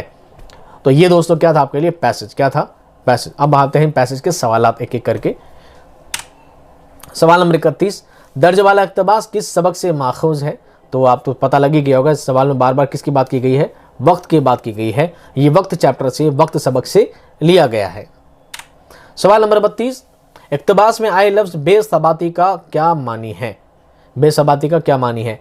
अगर आपको नहीं समझ में आए तो मैंने कहा ना भाई कि या तो आपको ऑप्शन देखने हैं, ऑप्शन से समझ में आ जाए ठीक है, नहीं तो आपको क्या करना है, वापस पैसेज पे जाना है जहाँ पर वो बेसबाती वर्ड लिखा है, उस सेंटेंस को पढ़िए और आप अंदाज़ा लगाएं कि क्या मतलब है। बेसबाती का मतलब होता है फना पजीर, ऐसी चीज़ जो फना हो जाए, ऐसी चीज़ें बिल्कुल फना होने वाली हो, उससे बेसबाती कहते हैं। क्या कहते हैं? बेसबात। सब्र, सुकून, सलामती और मजबूती, ये क्या है? सभी गलत है। सवाल नंबर 33, लफ्ज इमराज का वाहिद है। आपको इमराज में मुब्तला कर देता है। इमराज कहते हैं मर्ज को, इमराज कहते हैं, इमराज जमा है किसकी? मर्ज की। मर्ज यानी होता है बीमारी। क्या होता है? मर्ज यानी बीमारी। अब आरिजा के लिए इमराज किसी ने पढ़ा होगा तो कंफ्यूज ना हो, मरीज और मराइज तो नहीं होते हैं। मर्ज की जमा होती है इमराज। क्या होती है? इमराज। सवाल नंबर 34, लफ्ज सुस्त और गबी, रुस्वा और खार का बाहमी ताल्लुक है। ये सब आपस में क्या है? ये सब आपस में मुतरादिफात हैं। क्या है दोस्तों? मुतरादिफात हैं। सुस्त, गबी, रुस्वा, खार, काहिली, है ना, और कमज़ोरी, ये सभी चीज़ें, बीमारी, ये सभी एक दूसरे के क्या है? मुतरादिफ हैं। ये सभी एक ही कैटेगरी में शामिल होते हैं। सुस्त और गबी का मतलब भी एक होता है, रुस्वा और खार का मतलब भी एक होता है। रुस्वा हो जाएगा इंसान, खार हो जाएगा, खसारे में चला जाएगा, घाटे में चला जाएगा। इन सब का ऑलमोस्ट एक ही मैटर होता है। सवाल नंबर 35, दर्ज वाला सबक के मुसन्निफ हैं। कौन है दोस्तों? डिप्टी नज़ीर अहमद का ये चैप्टर है और चैप्टर का नाम है वक्त। क्या नाम है दोस्तों? वक्त। वक्त चैप्टर से ये लिया गया है। सवाल नंबर 36, शदीद मुसीबत आना के लिए मुनासिब मुहावरा होगा, कौन सा होगा? आसमान टूट पड़ना। इसका मतलब होता है शदीद मुसीबत आना, आसमान टूट पड़ा जैसे कोई, इसका मतलब होता है बहुत ज़्यादा मुसीबत आ गई, बहुत बड़ी मुसीबत आ गई है। नाक में दम करना, घुट घुट कर मरना और दिल भराना, ये इसके मुनासिब मुहावरे नहीं होंगे। सवाल नंबर 37, मुहावरा काफिया तंग करना से मुराद है। क्या है? परेशान करना। किसी का काफिया तंग कर दिया मतलब क्या है? परेशान कर दिया उसको। क्या कर दिया? आज आप इसका काफिया तंग करते हैं, इसको क्या करते हैं? परेशान करते हैं। सवाल नंबर 38, ज़रबुल मिस्ल, ज़रबुल मिस्ल उल्टे बांस बरेली को के क्या मानी है? एक मिसाल है उल्टे बांस बरेली को, इसका मानी है गलत, खिलाफ काम करना। क्या है दोस्तों? खिलाफ काम करना, यानी जिस तरह से काम होना चाहिए वैसा ना करके उल्टा काम करना, तो कहते हैं उल्टे बांस बरेली को। उल्टे बांस बरेली को, लोग बिल्कुल सही डायरेक्शन काम करते हैं, ये काम उल्टा ही कर रहे हैं, ये काम बिल्कुल उल्टा ही कर रहे हैं। खिलाफ काम करने को कहते हैं उल्टे बांस बरेली को। गलत राह पे जाना, बांस की नाव बनाना, उलट पुलट काम करना, ये सभी ऑप्शंस के क्या है? गलत है। सवाल नंबर 39, एक तो करेला, सवाल नंबर 39, जेल में ज़रबुल मिस्ल नहीं है, कहावत नहीं है, कहावत नहीं है। एक तो करेला ऊपर से नीम चढ़ा, दूसरी है आगे कुआं पीछे खाई, तीसरी है छोटा मुंह बड़ी बात, और चौथी है चोटी के दांत निकलना। अगर देखा जाए तो दोस्तों चारों ही कहावत है, ठीक है। और जो गलत है वो क्या है? चोटी के दांत निकलना। कहते हैं चींटी के पर निकल आए, चींटी के पर निकल आए, चींटी को चोंटी कहते हैं, ठीक है। चोंटी के पर निकलना सही होता है, दांत नहीं निकलते, ये गलत है। दांत निकलना क्या है? गलत है। सही है एक तो करेला ऊपर से नीम चढ़ा, बहुत ज़्यादा कड़वा होना, यानी बहुत ज़्यादा कमियों के ऊपर भी और ज़्यादा कमी हो जाना। आगे कुआं पीछे खाई, यानी आगे भी परेशानियाँ पीछे भी मुसीबत। छोटा मुंह बड़ी बात, यानी अपनी औकात से बढ़कर बात करना, अपनी औकात से, अपनी बिसात से बढ़कर बात करना क्या कहलाता है? छोटा मुंह बड़ी बात। और चोंटी के दांत निकलना कोई मिसाल नहीं होती है, होती क्या है? चींटी के पर निकलना। सवाल नंबर 40, लफ्ज़ ख्वाबगाह, ईदगाह, दरगाह, क़यामगाह मिसालें हैं किसकी है? लाहिके की। किसकी है? लाहिके की। साबिका पीछे लगाया जाता है, लाहिका आगे लगाया जाता है। अब थोड़े दिन पहले एक सवाल आया था, एक बंदे ने सवाल किया था कि सर आपने बताया साबिका पीछे लगाया जाता है, ये तो गलत, ये तो लाहिके के लिए होता है ना। तो देखिए बात तो आपकी सही है, लेकिन क्या है, सुनने समझने में आपने कहीं कन्फ्यूजन कर दी है। मैंने साबिके की मिसाल में बताया है कि साबिका का मतलब होता है पीछे आने वाला, साबिका का मतलब होता है पीछे आने वाला। अब पीछे से क्या मुराद है? आपने तदरीस में पढ़ा होगा साबिक़ाए मालूमात, साबिक़ाए मालूमात। साबिका मालूमात को हिंदी में क्या कहते हैं? साबिका मालूमात को कहते हैं पूर्व ज्ञान। क्या कहते हैं? पूर्व ज्ञान। अगर मैं ये कहूँ कि पूर्व ज्ञान को आप अपनी भाषा में कहेंगे तो क्या कहेंगे? आप कहेंगे पूर्व ज्ञान को पिछली तालीम, पिछला पढ़ा हुआ। हम कॉमन लैंग्वेज बोलेंगे, क्या पढ़ेंगे? पिछला पढ़ा हुआ, पिछली जानकारी। अगर मैं बोलूँ पिछली जानकारी को ये बोलेंगे पीछे की जानकारी, तो सही है क्या? तो आप कहेंगे हाँ सर सही है। पिछली जानकारी को पीछे की जानकारी भी कह सकते हैं। तो साबिका का मतलब होता है पीछे आने वाला। यानी लफ्ज़ लिखा है कयाम, और कयाम के पीछे यानी पहले लफ्ज़ आ जाए, पहले को पीछे कहा जाता है। पीछे मतलब कयाम के बाद पीछे नहीं कहलाएगा वो। कयाम के बाद गा लगा तो गा पीछे नहीं, गा इसके आगे है। गा इसके आगे है, ना कि पीछे। लफ्ज़ के पीछे लफ्ज़ आना, जो लफ्ज़ पीछे लगाए जाते हैं वो साबिका कहलाते हैं, ना कि लाहिका। अच्छी तरह दिमाग में सेट कर लीजिएगा। हालांकि सवाल इतना डिफिकल्टीज आता नहीं है, लेकिन क्योंकि आप कंफ्यूज इस बात को लेकर वजाहत करना ज़रूरी है। साबिका का मतलब होता है पीछे आने वाला, लाहिका का मतलब होता है आगे आने वाला। साबिका लफ्ज़ से पहले लगाया जाता है, पीछे लगाया जाता है। लाहिका लफ्ज़ के बाद में लगाया जाता है। ख्वाबगाह, ईदगाह और दरगाह, सब में गाह जो लफ्ज़ है सभी के बाद में आया है। बाद में लफ्ज़ लगाने पर क्या बताया जाता है? वो लाहिके की मिसाल कहलाई जाती है। सवाल नंबर 41, थोड़ा पानी पी लूं।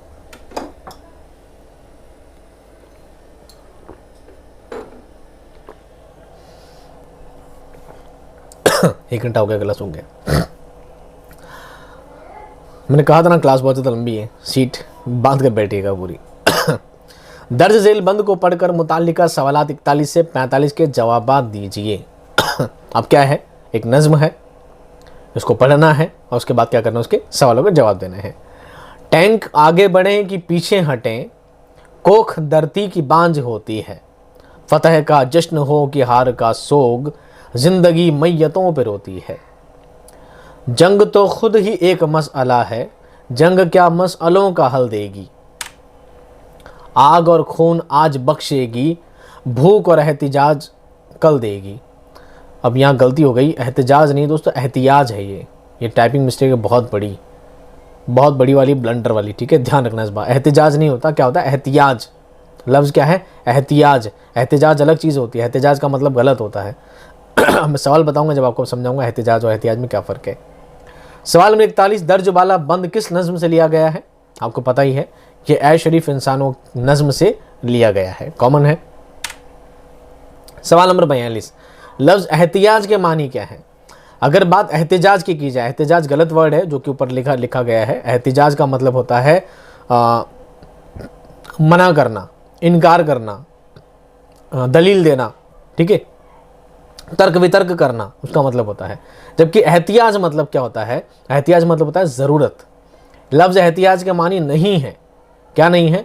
ज़रूरत, इसका मानी होता है। एहतियाज का मतलब ज़रूरत कल देगी, मोहताजी देगी, हाजत देगी, ये सभी इसके मतलब हैं। अगर क्या नहीं है? बीमारी। बीमारी इसका मतलब नहीं होता। बीमारी को अलालत कहते हैं, बीमारी को आरिज़ा कहते हैं। ठीक है, आरिज़ा, बीमारी और मर्ज़, ये सब इसका मतलब होते हैं। एहतियाज के मानी होते हैं ज़रूरत, मोहताजी, हाजत, ये तीनों इसके मतलब हैं। और यहाँ पर अगर वर्ड जो टाइप हुआ ना, भूख और एहतियाज कल देगी, भूख और ज़रूरत आपको कल देगी, आपकी ज़रूरतें बढ़ा देगी, आपकी हाजत बढ़ा देगी, आपको मोहताज कर देगी। कौन? ये जंग जो दुनिया में हो रही है। तो सुधार लीजिएगा इसको। अगर कहीं किताब में ऐसा लिखा है तो आप इसको दुरुस्त कर लीजिएगा। लफ्ज़ सही एहतियाज है, ना कि एहतिजाज।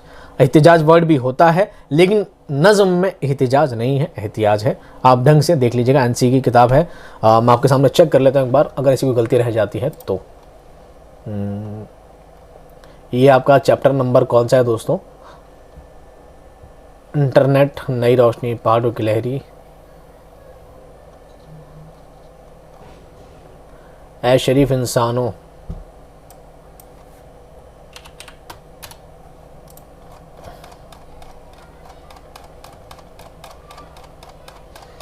फिर बाद में आप मुझे पकड़ लोगे, नहीं सर गलती करवा दी आपने तो, है ना? इसलिए मैं आता हूँ, देख लेता हूँ आपके सामने ही। साहिर लुधियानवी, ऐ शरीफ इंसानों। आग और खून आज बख्शेगी, भूख और एहतियाज कल देगी। भूख और एहतियाज कल देगी। चलो, मतलब मैं सही था। ठीक है, पकड़ना उस बात को। सवाल नंबर 43, फतह का जश्न हो कि हार का सोग, इस जुमले में कैसे लफ्ज़ों का इस्तेमाल हुआ है? इसमें दोस्तों ये लफ्ज़ हैं मुतज़ाद लफ्ज़। कैसे हैं? मुतज़ाद लफ्ज़, आपस में मुतज़ाद हैं। फतह का जश्न हो, हार का सोग। फतेह की हार, फतेह यानी जीत, हार यानी हार, है ना। तो फतेह हार एक दूसरे के क्या है, विलोम है, एक दूसरे के मुतजाद है। दूसरा जश्न और सोग, जश्न यानी खुशी मनाना, सोग यानी मातम करना, ये भी एक दूसरे के क्या है, मुतजाद हैं। तो एक दूसरे के दोस्तों क्या है, आप मुतरादिफात अगर काउंट करते, अगर कोई लिख रहा मुतरादिफ है तो मुतरादिफ कैसे है भाई, फतेह की सर फतेह है और जश्न एक दूसरे के मुतरादिफात है, नहीं। फतेह जीत अलग चीज़ है और जश्न अलग चीज़ है। जीतना अलग काम है, जश्न मनाना अलग काम है, दो अलग अलग काम है, इसलिए दोनों एक दूसरे के मुतरादिफ नहीं हो सकते, लेकिन मुतजाद हो सकते हैं। फतेह की हार और जश्न का सोग। अच्छी तरह से समझे सवालों को डीप में जाकर। सवाल नंबर 44, इस नज्म का मरकजी ख्याल क्या है। जंग टलती रहे तो बेहतर है, सही बात है। जंग खेतों से दूर होनी चाहिए, ये भी सही बात है। नस्ल आदम में अमन कायम होना चाहिए, ये भी सही बात है। और बम घरों पे नहीं गिराने चाहिए, ये भी सही बात है। अगर सारी बातें सही है, सारी बातें नज्म ली गई, तो कॉन्सेप्ट क्या है, कॉन्सेप्ट समझाने का ये है कि नस्ल आदम में क्या रहनी चाहिए, अमन कायम होना चाहिए। मसला ये नहीं है कि जंग करवाई जाए, जंग रुकवाई जाए, बम गिराए जाए ना गिराया जाए, ये मैटर नहीं है। मैटर है कि नस्ल आदम में क्या होनी चाहिए, अमन कायम होना चाहिए। ये इसका मरकजी ख्याल है, इसका केंद्रीय ख्याल या केंद्रीय विचार कह सकते हैं इसको। सवाल नंबर 45, दर्जबाला नज्म के खालिक कौन हैं। अभी बताई दिया आपको, साहिर लुधियानवी। कौन है, साहिर लुधियानवी की नज्म है, ऐ शरीफ इंसान, उससे ये नज्म बंदपुरा लिया गया है। सवाल नंबर 46, तज़किराए गुलशन हिंदी किन से मंसूब है। ये मैं पहले ही पूछ चुका हूँ, वापस बता रहा हूँ। तज़किराए गुलशन हिंदी किन से मंसूब है। ये दोस्तों मिर्ज़ा अली लुत्फ़ से मंसूब है तज़किराए गुलशन हिंदी। तज़किराए गुलशन हिंदी। इससे एक सवाल मैंने और बनाया है, आपको आगे देखने को मिलेगा। आपको बस नाम याद रखना है। तज़किराए गुलशन हिंदी किन से मंसूब है, किन से लिखा गया है, किसकी तसनीफ़ है। ये है मिर्ज़ा अली लुत्फ़ की, मिर्ज़ा अली लुत्फ़ी। क्यों शामिल किया है, क्योंकि इससे सवाल भाई आगे डिटेल बताते हैं आपको अगले सवाल में।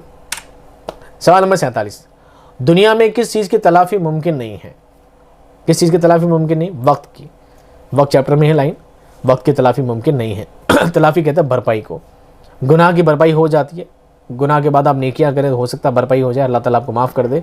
सज़ा की भरपाई हो सकती है, एहसान की भरपाई हो सकती है, एहसान का बदला एहसान दिया जा सकता है, सज़ा के बदले जज़ा दी जा सकती है। लेकिन वक्त ऐसी चीज़ है जो एक बार चला गया, उसकी भरपाई कभी भी नहीं हो सकती। तो वक्त ऐसा है जिसकी तलाफ़ी मुमकिन नहीं है। सवाल नंबर 48, याद में वो बेमिसाल आँखें, क्या है तेरी वो गज़्ज़ाल आँखें।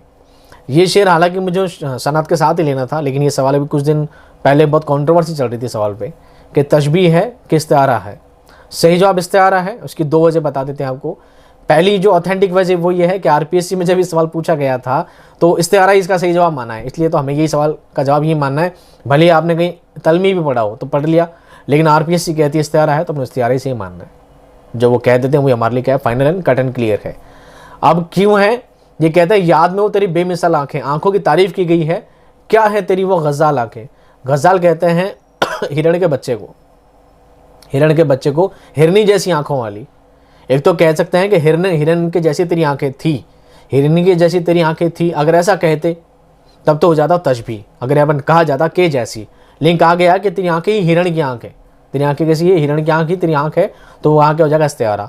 मैंने कहा ना शेर के जैसा है, शेर के जैसा बहादुर है, चांद के जैसा खूबसूरत है, तब तो है तशबीह। लेकिन चांद ही है, शेर ही है, हिरण ही है, उसको हिरण ही करार दे देना, शेर ही करार दे देना, चांद ही करार दे देना, चीज़ को वही नाम दे देना, क्या कहलाएगा, इस्तिआरा। क्या कहलाएगा, इस्तिआरा। सवाल नंबर 49, दोनों का यकजा सूदो जिया है, ना इत्तफाकी आज़ार जा है। ना इत्तफाकी आज़ार जा है कौन सी नज़्म से लिया गया, आपको नज़्म भी याद होनी चाहिए। ना इत्तफाकी आज़ार जा है, दोनों का मस्कन सूदो है ना, दोनों का मस्कन एक ही देश है, हिंदुस्तानी पूरा था, वो नज़्म खुद भूल गया। चलो, दर्जबाला शेर किस नज़्म से लिया गया है और इसके शायर कौन है। इसके शायर है दोस्तों तिलोक चंद महरूम, और नज़्म किसकी है, हिंदू मुसलमान। कौन सी है, हिंदू मुसलमान नज़्म से लिया गया है, तिलोक चंद महरूम की नज़्म है। सवाल नंबर 50, अख्तर शीरानी की मंजूमात का अहम मौजू नहीं रहा है। अख्तर शीरानी को सब गीत निगार जानते हैं और सब जानते हैं रोमानी शायर है। कौन है, रोमानी शायर, रोमांटिक शायर है। तो इनका जोन क्या नहीं था, इनका लिखने का टोन क्या नहीं था। फितरी मनाजिर की अक्कासी, बिल्कुल। हुब्बुल वतनी, बिल्कुल। इंसान दोस्ती, और कुदरती हुस्न के जलवों का अक्स। देखिए, इनकी गीतों में, इनकी नज़मों में मोहब्बत नज़र आती है, और मोहब्बत इसके हकीकी भी समझ लीजिए, इसके मजाजी भी समझ लीजिए। उसके बावजूद, उसके अलावा इन्होंने प्रकृति, नेचर की तारीफ़ भी बहुत ज़्यादा की है। नेचर लवर है बहुत ज़्यादा, प्रकृति से प्रेम है इनको बहुत ज़्यादा। इनकी शायरियों में, इनकी गज़लों में, उनकी नज़मों में वो भी चीज़ नज़र आती है, गज़ल नहीं लिखते, ठीक है। और हिब्बुल वतन भी नज़र आती है, देश प्रेमी, देशभक्ति भी नज़र आती है। नज़र क्या नहीं आता, इंसान दोस्ती बहुत कम मिलती है, यूँ समझ लीजिए नहीं मिलती है। इंसान दोस्ती का मौजू नहीं है, मौजू क्या है, नेचर लवर और इसके हकीकी, इसके मजाजी, लेकिन इंसान दोस्ती नहीं है। सवाल नंबर 51, शमाए हस्ती और सैफ़ कलम किन की नज़में हैं? ये दोस्तों इस्माइल मेरठी की मंजूमात में शामिल है। जब आप इस्माइल मेरठी वाला चैप्टर खोलेंगे, इस्माइल मेरठी का वो पढ़ेंगे, जब आप वो इंट्रोडक्शन पढ़ेंगे तो आपको उसमें चीज़ें साफ साफ नज़र आ जाएगी, ठीक है। सवाल नंबर 52, नज़ीर अकबर आबादी का ननिहाल कहाँ था? अब बताइए पैदा कहाँ हुए थे, भी आपको पता ही होगा, चलो कमेंट में लिख के बता दीजिएगा। और नज़ीर अकबर आबादी का ननिहाल था आगरा। कहाँ था दोस्तों? आगरा। आगरा को ही पहले अकबराबाद कहा जाता था। क्या कहा जाता था? अकबराबाद कहा जाता था। सवाल नंबर 53, वालिद अब्दुल्ला बेग की वफ़ात के बाद गालिब की परवरिश उनके चचा डैश ने की। उनके चचा का नाम क्या था? नसरुल्ला बेग। क्या था? नसरुल्ला बेग। और मिर्ज़ा कौकान बेग, ये कौन है? इनके दादाजी। कौन? इनके दादाजी हैं। अब्दुस समद बेग, बेग तो नहीं थे, अब्दुस समद इनके ना, सवाल आ जाएगा, बात बताऊंगा, क्लियर हो जाएगा नहीं तो। सवाल नंबर 54, प्रोफेसर आर्नल्ड की याद में अल्लामा इकबाल ने किस नाम से नज़्म लिखी? उस नज़्म का नाम था नालाए फ़िराक। नालाए फ़िराक। आप इस चीज़ को ऐसे भी समझ सकते थे अगर मीनिंग आपको याद होते तो। फ़िराक का मतलब था जुदाई, फ़िराक का मतलब जुदाई। और वो प्रोफेसर आर्नल्ड से बहुत ज़्यादा मोहब्बत, बहुत ज़्यादा उनसियत रखते थे, जैसा कि आप लोग रखते हैं। तो उन्होंने भी उनकी उस उनसियत के मकाम पर नालाए फ़िराक नाम से, नाला कहते हैं रोने को, मातम करने को या गम मनाने को, नालाए फ़िराक, उनकी जुदाई का गम। इस पर उन्होंने क्या लिखी थी? अल्लामा इकबाल ने नज़्म लिखी थी। और शख्सियत कौन थी? वो प्रोफेसर आर्नल्ड। Professor Arnold. अब देखता हूँ आप लोग मेरे लिए क्या लिखते हैं। वैसे कमेंट बहुत अच्छे लिखते हैं, बहुत ज़्यादा खुशी उस कमेंट को पढ़कर, बहुत खुशी मिलती है। एक एक को पढ़ना मुनासिब नहीं है। और अभी आपका इम्तहान भी है, तो इम्तिहान जैसे आपके कंप्लीट हो जाएंगे उसके बाद जब लाइव सेशन लगाएंगे तो आपसे धीरे धीरे उन सभी चीज़ों के बारे में बात करेंगे जिन चीज़ों के बारे में आप जानना चाहते हैं। कुछ लोग मेरा तारुफ जानना चाहते हैं, कुछ लोग मेरे बारे में जानना चाहते हैं, कुछ लोग मेरी फैमिली के बारे में जानना चाहते हैं, कुछ लोग मेरा बैकग्राउंड जानना चाहते हैं, कुछ लोग मुझे जानना चाहते हैं। तो सभी बातें करेंगे इम्तिहान के बाद। एक बार एग्ज़ाम कंप्लीट हो जाए फिर आप और मैं हूँ लाइव सेशंस लगाएंगे, इंशाल्लाह लाइव क्लास में आकर बातें किया करेंगे। सवाल नंबर 55, नज़ीर उर्दू शायरी के आसमान पर एक दरख्शंदा सितारा है। नज़ीर अकबर आबादी, ये कॉल किसका है? तो दोस्तों ये है कलीमुद्दीन अहमद का। कलीमुद्दीन अहमद का। आपने एक नाम और पढ़ा होगा इसमें, नियाज़ फ़तेहपुरी। नियाज़ फ़तेहपुरी बी। नियाज़ फ़तेहपुरी ने नज़ीर को क्या क्या कहा है? चुटकुलेबाज शायर। क्या कहा है? चुटकुलेबाज शायर का है। ये भी आप ध्यान में रख लीजिएगा। सवाल नंबर 56, मीर के सौतेले मामू कौन थे? उनका नाम था सिराजुद्दीन अली ख़ान। आगे लगाते थे आरजू। क्या लगाते थे? आरजू। उनका तखल्लुस था सिराजुद्दीन अली ख़ान आरजू, जो खान आरजू से मशहूर थे, ठीक है। असल नाम उनका सिराजुद्दीन अली ख़ान था। सवाल नंबर 57, ये सवाल आपको थोड़ा कंफ्यूज कर सकता है पढ़ने समझने में, तो आप इस चीज़ को अपने हिसाब से सॉल्व भी कर लीजिएगा, विशेष बात नहीं है। ऐसा कलीमा जिसमें किसी काम के ना तो होने या ना तो करने का जिक्र पाया जाता है, लेकिन जब ये किसी फ़ैल या किसी इस्म के साथ मिल जाए तो इसके मानी वाज़े हो जाते हैं। इसे कवायद की रौ से क्या कहा जाता है? इसे कहा जाता है हर्फ। क्या कहा जाता है? हर्फ। ना तो इससे कोई काम पता लगता है, ना कोई चीज़ पता लगती है, ना काम होना करना कुछ पता नहीं लगता है, लेकिन किसी इस्म के साथ, किसी फ़ैल के साथ जब ये मिल जाता है तो इसके मानी वाज़ी हो जाते हैं। इसका मतलब क्या है? लेकिन सिंगल पढ़ेंगे तो मतलब नहीं है। जैसे से, तक, पर, को, का, की, ठीक है, इस, में, ये सब वर्ड क्या है? कोई काम के नहीं है, इनका कोई सेंस नहीं है, लेकिन जब किसी के साथ मिलते हैं तो पता लग जाता है कि इनका सेंस किस इंटेंशन में इसको लिखा गया है।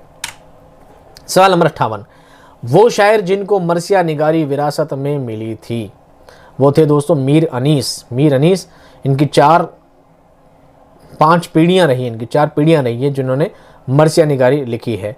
इनके वालिद, इनके दादा, इनके परदादा, ठीक है, सभी ने क्या लिखा है? मरसिया निगारी लिखी है। और सभी के नाम भी आपको याद रखने ज़रूरी हैं। आपको सारे नाम रखने हैं। मीर ज़ाहिर के बारे में याद रखना है, मीर हसन के बारे में नाम याद रखने हैं। ये सारे कौन हैं, क्या रिश्ते हैं, इन सब के बारे में आपको जानना ज़रूरी होता है। सवाल नंबर 59, उर्दू का पहला साहिब दीवान शायर कौन है? वो है दोस्तों कुली कुतुब शाह। अब ये ना सारे एक ही दौर में रहे हैं सारे, ठीक है, ये वन बाई वन क्या बोल सकते हैं इसको, पीढ़ी दर पीढ़ी हैं। मोहम्मद शाह भी रहे हैं, मोहम्मद कुली कुतुब शाह भी रहे हैं, अब्दुल्ला कुतुब शाह भी रहे हैं, ये सब अलग अलग पीढ़ियों में रहे हैं। सारे साहिब दीवान शायर नहीं है, लेकिन कुली कुतुब शाह को नाम याद रखना है, ये पहले साहिब दीवान शायर हैं और ये उर्दू अदब की तारीख के अंदर आपको सवाल इनका मिलेगा ज़रूर। सवाल नंबर 60, रतन सिंह की तसनीफ़ हड़बीती किस सिन्फ से ताल्लुक़ रखती है? वैसे आपको पता है रतन सिंह कौन है? अफसाना निगार है। कौन है? अफसाना निगार है। तो तवील नज़्म तो आपने सोचा ही नहीं होगा, लेकिन हड़बीती उनकी क्या है? तवील नज़्म भी लिखी है। कौन सी है? तवील नज़्म है। क्या नाम है? हड़बीती। क्या है? हड़बीती। और वैसे वो खुद अफसाना निगार है। सवाल नंबर 61, उर्दू नज़्म का बानी किसे तस्लीम किया जाता है? है ना, ये कॉन्ट्रोवर्शियल सवाल है बहुत ज़्यादा। बहुत होशियार हैं, बहुत ज़्यादा माइंडेड लोग हैं जो इस सवाल पे ना बहस करते रहते हैं कि उर्दू नज़्म का बानी कौन है। तो आप ध्यान रखिए, जब आपसे ये पूछा जाए जदीद उर्दू नज़्म का बानी कौन है, लफ्ज़ क्या बोल रहा हूँ मैं, जदीद उर्दू नज़्म का बानी कौन है, जदीद उर्दू नज़्म का बानी कौन है, वह है दोस्तों अल्ताफ़ हुसैन हाली। साथ ही आज़ाद का नाम भी आपको साथ में लेना है। हाली और आज़ाद दोनों ही जदीद नज़्म के बानी हैं। बानी भी कहा जाता है, बानियान भी कहा जाता है। लेकिन नज़्म का बानी, क्योंकि वो जो दौर था जब गज़ल कोई बहुत ज़्यादा परवान मिला था, ऐसे दौर में नज़ीर अकबर आबादी ने नज़्म को एक सहारा दिया था और नज़्म की शुरुआत कर दी थी। इसलिए नज़्म का बानी, अगर सिंपल पूछा जाए नज़्म का, उर्दू नज़्म का बानी किसे तस्लीम किया जाता है, तो नज़ीर अकबर आबादी को ही आपको मानना है। अच्छी तरह से सुन लीजिएगा। उर्दू नज़्म का बानी किसे कहा जाता है? नज़ीर अकबर आबादी को ही कहा जाता है। जदीद नज़्म का बानियान कौन है? तो हाली और आज़ाद है। हाली और आज़ाद है। समझ में आ गई अच्छी तरह से? प्लीज़ इस बात पे कंट्रोवर्सी फिर से मत कीजिएगा कि सर मैंने किताब में ये पढ़ा है, मैंने किताब पढ़ा है। आप चाहें जो किताब पढ़ते रहें। और आपसे फिर रिक्वेस्ट है, अगर आपको आज की क्लास में कोई सवाल डाउट लगता हो, किसी सवाल में कोई प्रॉब्लम लगती हो, किसी सवाल में कोई क्यूरी रह जाती है, बराए मेहरबानी आप कमेंट में लिखिएगा। मुझे दुरुस्त लगेगा आपका सवाल तो मैं उसका जवाब आपको कमेंट में ही ज़रूर दूंगा।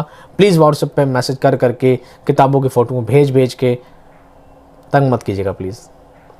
सवाल नंबर 62, गीत निगार अख्तर शिरानी की वफ़ात ऐन जवानी में ही हो गई थी, जिसका सबब बना, क्या बना? जिगर और फेफड़ों की खराबी।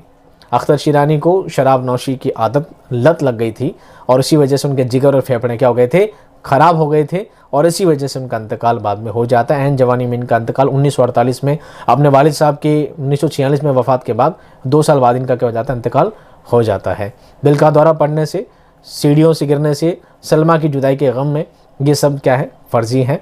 और एक चीज़ और बताऊँगा, मान लीजिए अगर आपको कभी भी एग्ज़ाम में एक सवाल दे दिया जाए और चारों में जब तुक्का लगाने की बात है ना, तुक्का लगाना है, तो किसी का भी इंतकाल कैसे हुआ, तो लास्ट में ऑप्शन क्या बचता है? दिल का दौरा पड़ने से। ज़्यादातर लोग इसी से मरते हैं, ज़्यादातर शायर वजह ना, मैंने जिसका मुताला किया है तो ज़्यादातर किससे मरे? दिल का दौरा पड़ने से। अगर ऑप्शन में कुछ नहीं आता हो तो दिल का दौरा ही लास्ट में टिक मार दीजिएगा, इंशाल्लाह सही हो जाएगा।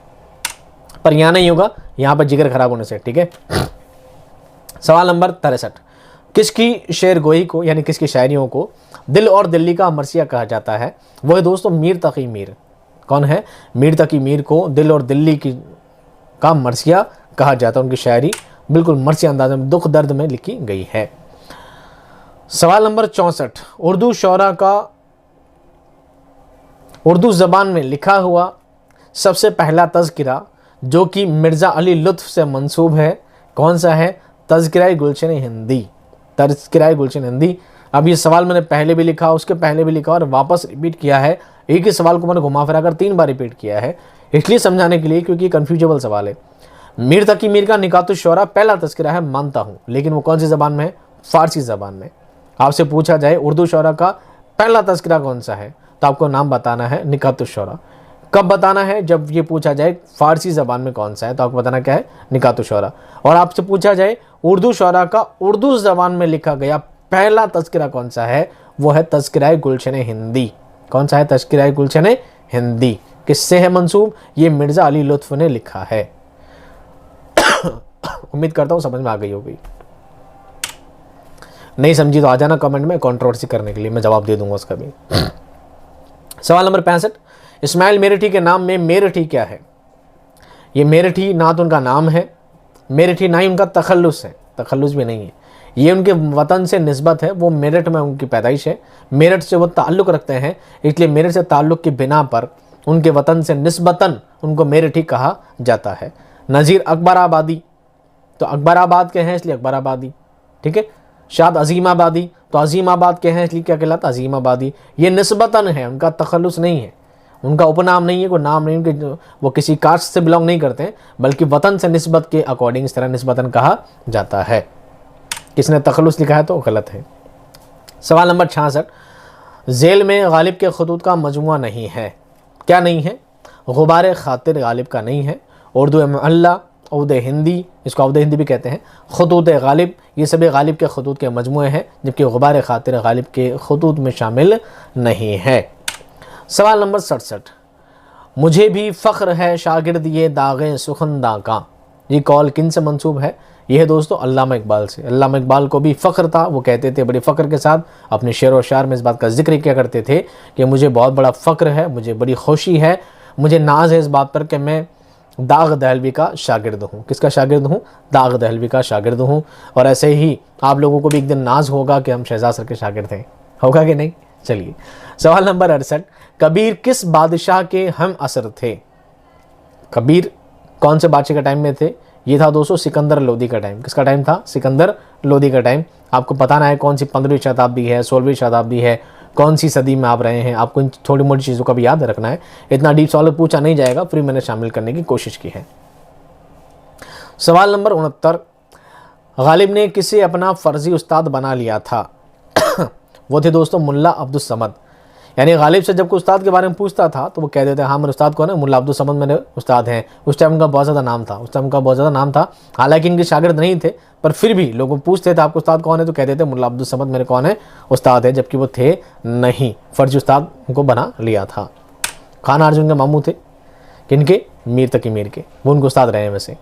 सवाल नंबर 70, गांधीनामा और यजीदनामा किन की अहम किताबों में है, किन की अहम किताबों में से है, वो है दोस्तों ख्वाजा हसन निज़ामी। कौन है, ख्वाजा हसन निज़ामी किताब है गांधीनामा और यजीदनामा। अब क्या है, कुछ दोस्तों ने सोच लिया होगा सर तो 70 सवाल डेली कराते हैं, आज भी 70 कराएंगे, छोड़ देंगे, है ना। 70 नहीं है दोस्तों, 8 सवालों की भरमार है, 8 सवालों की भरमार है। जब तक कि मेरा गला पूरी तरह थक नहीं जाता, जब तक मैं पूरा थक नहीं जाता इंशाल्लाह, तब तक आपको सवाल कराते रहेंगे। और ये सवाल आपके लिए इम्तहान बहुत ज़्यादा इंपॉर्टेंट होंगे।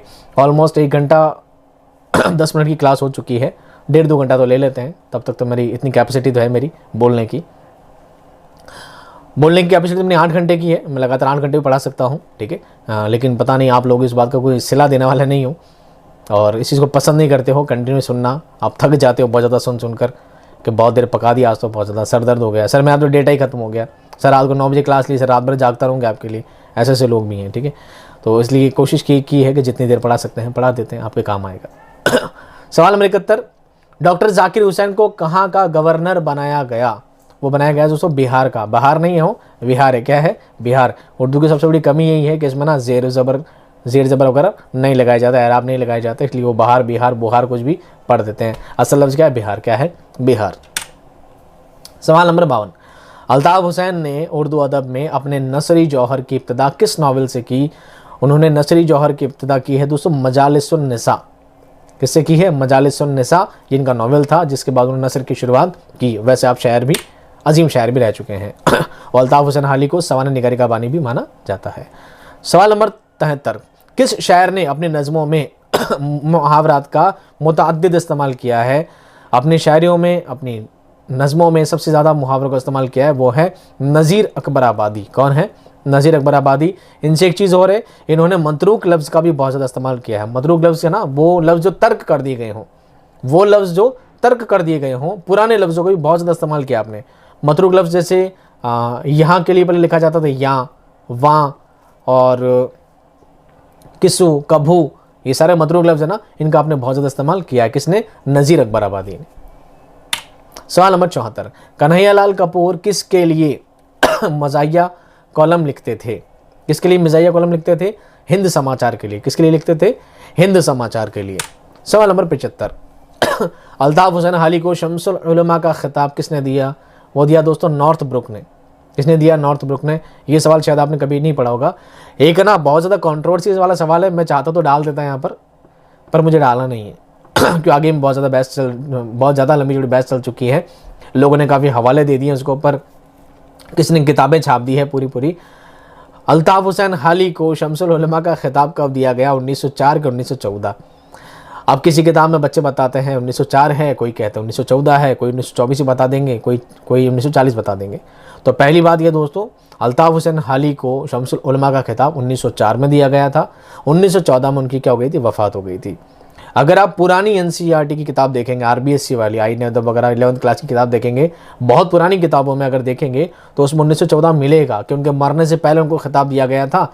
1914 का जो टाइम होता है, एक साल बहुत बड़ा टाइम होता है ना, बहुत बड़ा टाइम 1914, कि भाई जनवरी में मिल गया था और दिसंबर में मर गए थे, ऐसा हो सकता है। लेकिन ऐसा नहीं था। जब किताब अपडेशन होकर आई है, जब एनसीईआरटी की बुक्स अपडेट हुई है, अब जो नई किताब आने लगी है उसमें 1904 ही है। तो जो नई किताब है ना, आपको उन्हीं को वसीला बनाना है, उन्हीं को अपने लिए हैंड बनाना है, क्योंकि अदरवाइज़ कहीं मान लो सवाल आ जाता है कि कहाँ 1904 1914 ऑप्शन दोनों में आ जाता है। आपको 1904 ही करना है।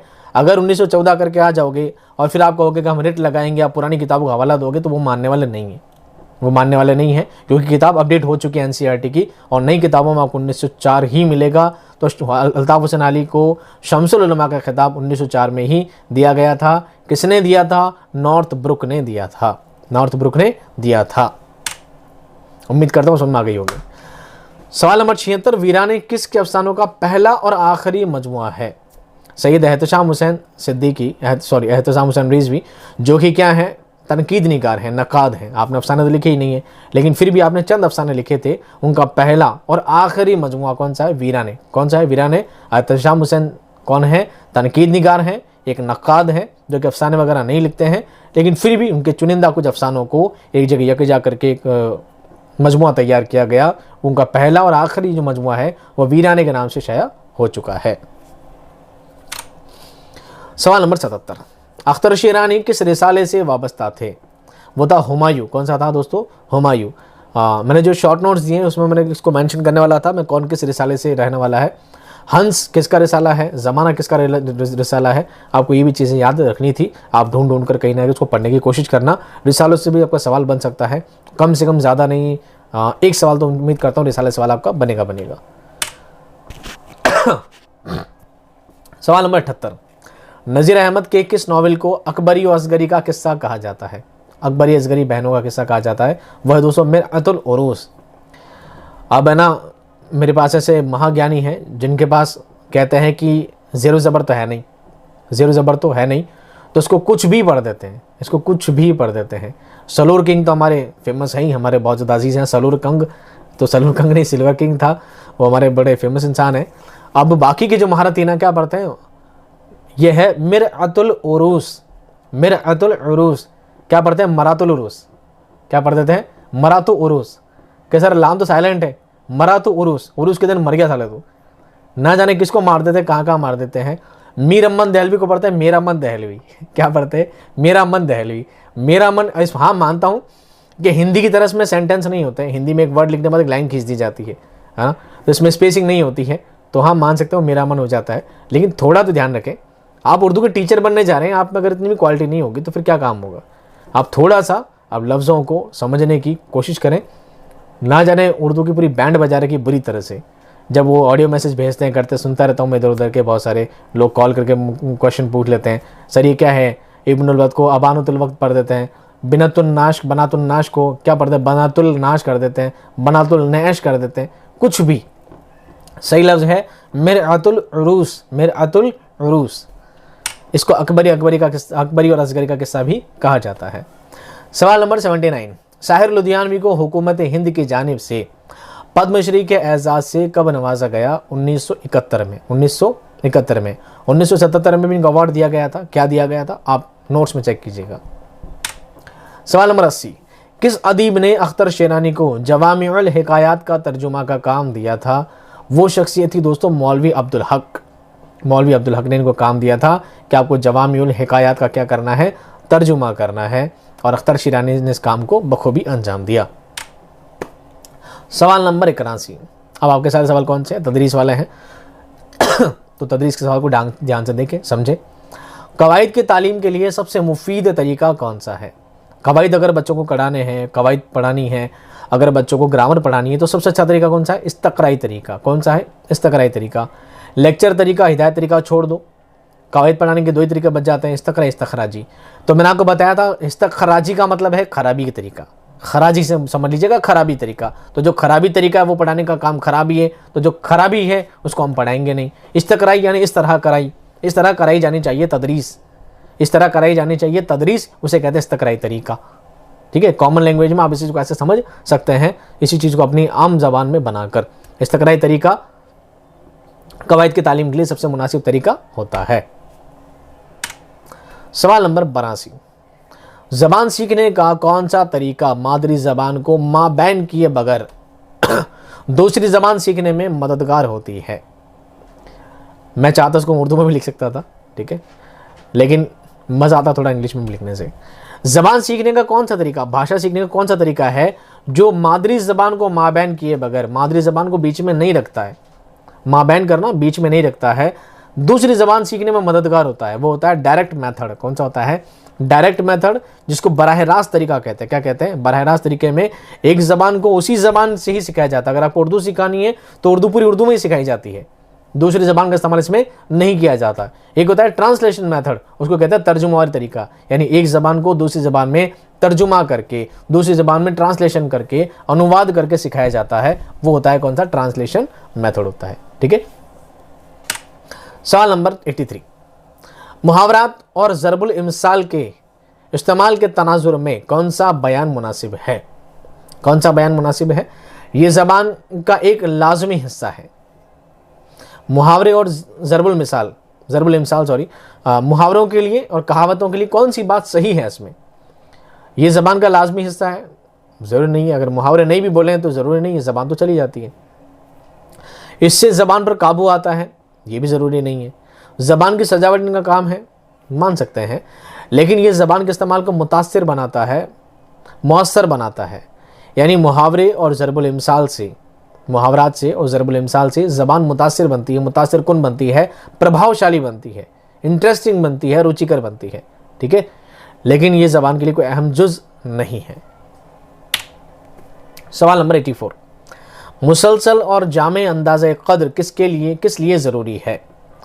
मुसलसल, निरंतर, और अंदाज़े क़द्र किसे कहते हैं? जांच को, मूल्यांकन को क्यों ज़रूरी है? क्योंकि सही आंसर डी है इसका, ये समझने के लिए कि आमोजिश का अंदाज़ा क़द्र किस तरह किया जाता है, दर्ज किया जाता है और सुधार किया जाता है।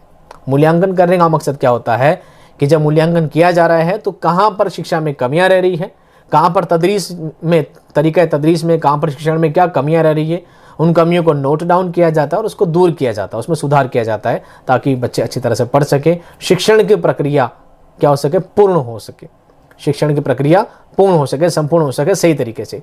इसलिए क्या किया जाता है? अंदाज़े क़द्र, मूल्यांकन किया जाता है, जांच की जाती है। सवाल नंबर 85, एक बच्चा जो डैश में मुब्तला है, सौ और वाज में फ़र्क नहीं कर पाता है, वो कौन सी बीमारी है? वो है दोस्तों डिस्लेक्सिया। क्या है? डिस्लेक्सिया। टोटल 10 वर्ड मैंने आपको लिखाए हैं, शायद इसके अंदर 10 तरह की कमियां हैं, तो 4-5 तो बहुत ईजी हैं, आपको ईजी समझ में आ जाती है। डिस्लेक्सिया और एलेक्सिया दोनों सेम है, पढ़ने की बीमारी है, पढ़ा नहीं जाता इसमें। क्या नहीं होता? पढ़ा नहीं जाता। एक होता है डिस्कैलकुलिया, कैलकुलिया बनाए कैलकुलेटर से, जहाँ पर गणित की चीज़ों में प्रॉब्लम होती है, गणितीय ज्ञान की प्रॉब्लम होती है, वहाँ डिस्कैलकुलिया हो जाता है।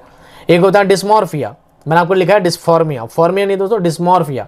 सही लफ्ज़ क्या? डिस्मॉर्फिया। किसी ने कमेंट भी किया था बाद में, हाँ वो मिस्टेक रह गई थी, करेक्शन रह गया था। डिस्मॉर्फिया, जब बंदे को ये लगने लग जाए कि मेरा कान तो छोटा है, मेरा कान तो छोटा है, मेरी एक आँख छोटी है, मेरी बाएं आँख छोटी है, अब देखिए मेरे यहाँ पे दब्बा हो गया है थोड़ा ना, क्या बोलते हैं, कील निकलने से, पुंज निकलने से, तो ना भद्दा लग रहा है, गंदा लग रहा है, ध्यान पूरा उसी पे जा रहा है बार बार।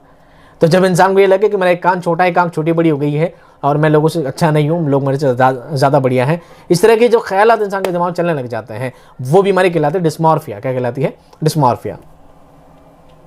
तो यहाँ पर बच्चा सौ और वाज पढ़ नहीं पा रहा उसको ढंग से, वो सौ और वाज दोनों को 100 ही पढ़ देता है, वो समझ नहीं पाता सौ और वाज में फ़र्क क्या है। ऐसी जगह क्या, कौन सी बीमारी हो जाती है, कौन सी कमी है? वो है डिस्लेक्सिया। सवाल नंबर 86, ज़बान की हुसूल याबी और आमोजिश से ताल्लुक़ कौन सा बयान दुरुस्त है? ज़बान की हुसूल याबी बनाए हुसूल से, हुसूल बनाए हासिल से, हासिल बना है अर्जित करने से। तो ज़बान भाषा अर्जित करना और आमोजिश बनाए सीखने से, आमोजिश यानी सीखना। कौन सी बात है जो ज़बान को सीखने में और अर्जित करने के लिए बिल्कुल सही बात है? मादरी और घरेलू ज़बान सीखना ज़बान की असूलिया भी है। मादरी ज़बान और घरेलू ज़बान बच्चा सीखता नहीं है, वो तो बच्चा घर में रहकर ऑटोमेटिक बोलने लग जाता है, उसको सीखने की ज़रूरत नहीं होती। ये बात क्या है? गलत है। गैर मुल्की ज़बान सीखना ज़बान की आमोजिश है? नहीं, ये भी ज़बान सीखने की, अर्जित करने की कैटेगरी में नहीं आता है। आप दूसरे देश की अंग्रेज़ी अगर आप सीख रहे हैं, अगर आपने अंग्रेज़ी बोलना सीख लिया, स्पीकिंग क्लास ज्वाइन कर ली, इसका मतलब ये नहीं आपको अंग्रेज़ी का पूरा ज्ञान आ गया। अंग्रेज़ी का पूरा ज्ञान आ गया, अंग्रेज़ी बोलने से अंग्रेज़ी का ज्ञान आना ज़रूरी नहीं है। ज़बान की आमोजिश सियाक व सिबाक में होती है, ये भी ज़रूरी नहीं है, लेकिन ज़बान की आमोजिश के लिए कवायद सीखना ज़रूरी है। ये बात बिल्कुल सही है। किसी ज़बान को सीखने के लिए उसकी ग्रामर, उसकी व्याकरण, उसकी कवायद को सीखना बहुत ज़्यादा ज़रूरी होता है, तभी लगता है कि आपने कोई ज़बान को ढंग से सीखा है। और कवायद को माहिर लिसानियात ने, भाषा विशेषज्ञों ने 5 हिस्सों में बांटा है। उन 5 हिस्सों को बारी बारी समझना, जानना क्या होता है, ज़रूरी होता है, तभी लगता है कि आपने किसी भाषा को अर्जित किया है, किसी भाषा को ढंग से सीखा है और समझा है। सवाल नंबर 87, सबक का इयादा कब किया जाता है? सबक का इयादा दोस्तों सबक के आखिर में किया जाता है, जब पूरा सबक क्या हो जाता है? कंप्लीट हो जाता है। सवाल नंबर 88, उर्दू तदरीस में ज़बान सिखाने का कौन सा तरीका राइज है? उर्दू सिखाने के लिए, उर्दू भाषा सिखाने के लिए कौन सा तरीका अपनाया जाता है? बराह रास्त तरीका, तर्जुमा वाली तरीका, मसाले का तरीका, या बराह रास्त और तर्जुमा वाली तरीका दोनों? तो दोस्तों तरीका दोनों अपनाए जाते हैं। जैसे जो मदरसे के बच्चे होते हैं, जो उर्दू मीडियम बच्चे होते हैं, वहाँ पर उर्दू सिखाने के लिए बराह रास्त तरीका होता है, उर्दू को उर्दू में ही सिखाया जाता है, उर्दू को उर्दू में ही सिखाया जाता है, उर्दू बोलकर सिखाया जाता है। जैसे इंग्लिश मीडियम स्कूल होती है ना, वहाँ पर बच्चों से इंग्लिश में बात की जाती है, सब इंग्लिश में, ट्रांसलेशन कुछ काम ही नहीं होता है। और जहाँ पर RBSC के बच्चे हैं, जहाँ पर जो हिंदी मीडियम के जो बच्चे होते हैं, जिनको उर्दू नहीं आती, तो उनको तर्जुमा वाली तरीके करके समझाना पड़ता है, जो मैं आपके साथ करता रहता हूँ कि जब आप चीज़ों को नहीं समझ पाते हैं, कठिन शब्दार्थ या मुश्किल अल्फाज नहीं आते हैं, तो मैं उनका क्या करता हूँ? तर्जुमा करता हूँ। कुछ इंग्लिश वर्ड्स के अंदर, कुछ हिंदी शब्दों का अर्थ के अंदर आपको बताना पड़ता है। तो उर्दू सिखाने के लिए दोनों ही तरीके अपनाए जाते हैं। बराह रास्त तरीका भी अपनाया जाता है, डायरेक्ट मेथड भी अपनाया जाता है, और तर्जुमा वाली यानी ट्रांसलेशन मेथड भी अपनाया जाता है। सवाल नंबर 89, मंसूबा सबक में कौन से मकासद दर्ज किए जाते हैं? सबक का जब मंसूबा बनाया जाता है, डेली प्लान, लेसन प्लान जब बनाया जाता है, तो उसमें कौन से मकासद, कौन से मकसद, कौन से उद्देश्यों को लिखा जाता है? तो वो है दोस्तों उम्मी और खुसूसी दोनों। आम मकासद भी लिखे जाते हैं, ख़ास मकासद भी लिखे जाते हैं। सामान्य उद्देश्य और विशिष्ट उद्देश्य, दोनों ही उद्देश्यों को मेंशन किया जाता है कि आज जो मैं चैप्टर पढ़ाने जा रहा हूँ, इस चैप्टर को पढ़ाने के मेरे सामान्य उद्देश्य ये हैं, और मेरे ख़ास उद्देश्य इससे ये हैं कि ये चीज़ों बच्चों को हासिल हो, ये चीज़ मैं इसलिए पढ़ा बच्चों को रहा हूँ। ठीक है ना।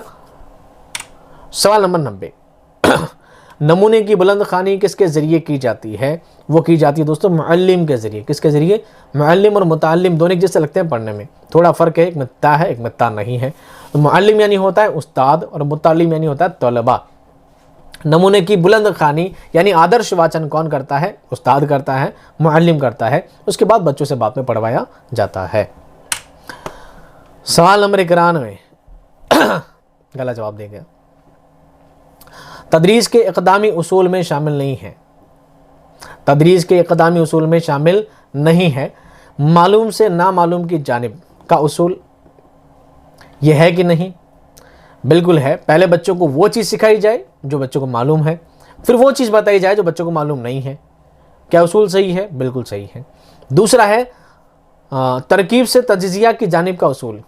तरकीब, पहले बच्चों को पैटर्न, तरकीब कहते हैं तरकीब बनाना, और तज्ज़िया कहते हैं विश्लेषण करना।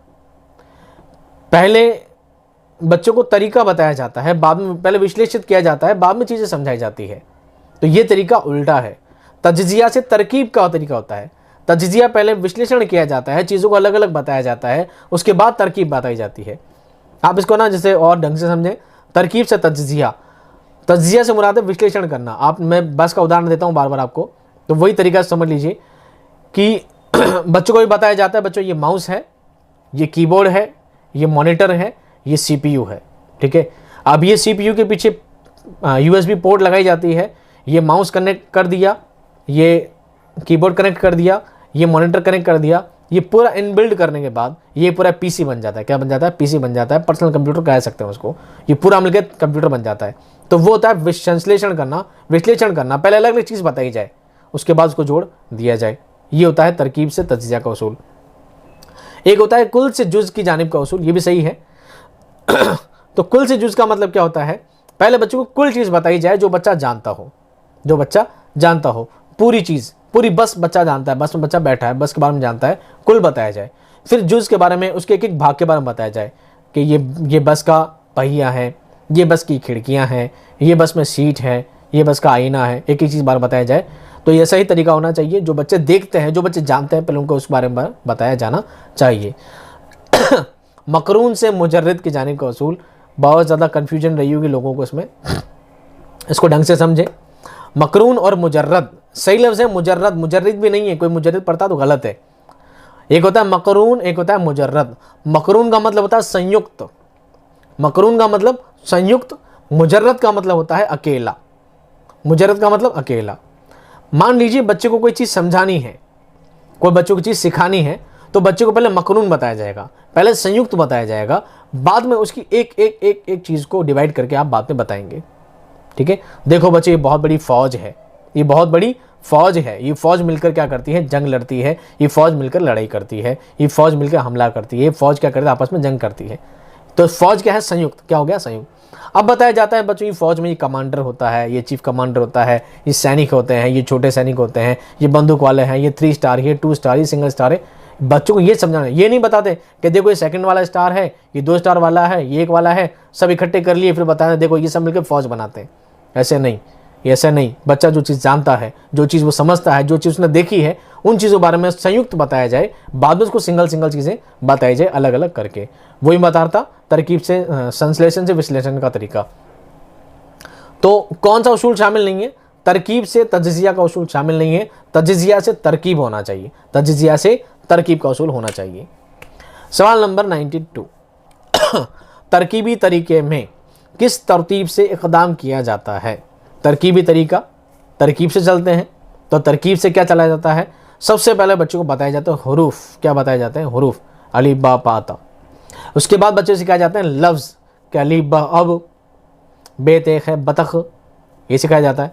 फिर बताया जाता है छोटे छोटे जुमले, ठीक है, राधा घर चल, अमन घर आ, ऐसे से छोटे छोटे बच्चों को। उसके बाद इक्तबास, उसके बाद कोई पैसेज दिया जाता है, पूरा इक्तबास पढ़ने को दिया जाता है। ये इसकी तरकीब हुआ करती है। ये सवाल गुज़िश्ता इम्तिहान में पूछा जा चुका है। सबसे पहले बच्चों को हरूफ सिखाए जाते हैं, फिर लफ्ज़ सिखाए जाते हैं, फिर जुमले सिखाए जाते हैं, उसके बाद इख्तिबास सिखाए जाते हैं। अभी कोई कमेंट में कहेगा सर नुक्ते कब आते हैं, तो मैं उसका भी सवाल ऐड कर देता हूँ। ठीक है, आगे सवाल वो भी आने वाला है, उसके बारे में जिक्र कर लेंगे। सवाल नंबर 93, इस्तखराजी तरीके के लिए कौन सा जुमला दुरुस्त नहीं है। इस्तखराजी तरीके के लिए कौन सा जुमला दुरुस्त नहीं है। इस्तखराजी का मतलब खराबी वाला तरीका। खराबी वाले तरीके में कौन से काम होते हैं और कौन से काम नहीं होते हैं। जो काम नहीं होते हैं वो बताना है अपने को। पहले इस्तिलाहें, तारीफ़ें और उसूल रटवा दिए जाते हैं खराबी वाले तरीके में। सही बात है क्या? बिल्कुल। खराबी वाले तरीके में पहले परिभाषाएं रटवा दी जाती है।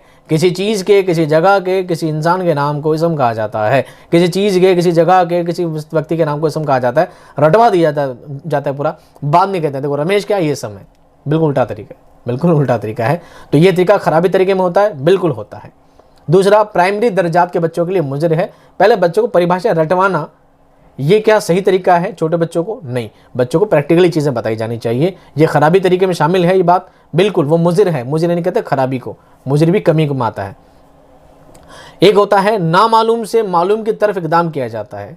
क्या ये तरीका होता है खराबी तरीके में? बिल्कुल, खराबी तरीके में ही होता है।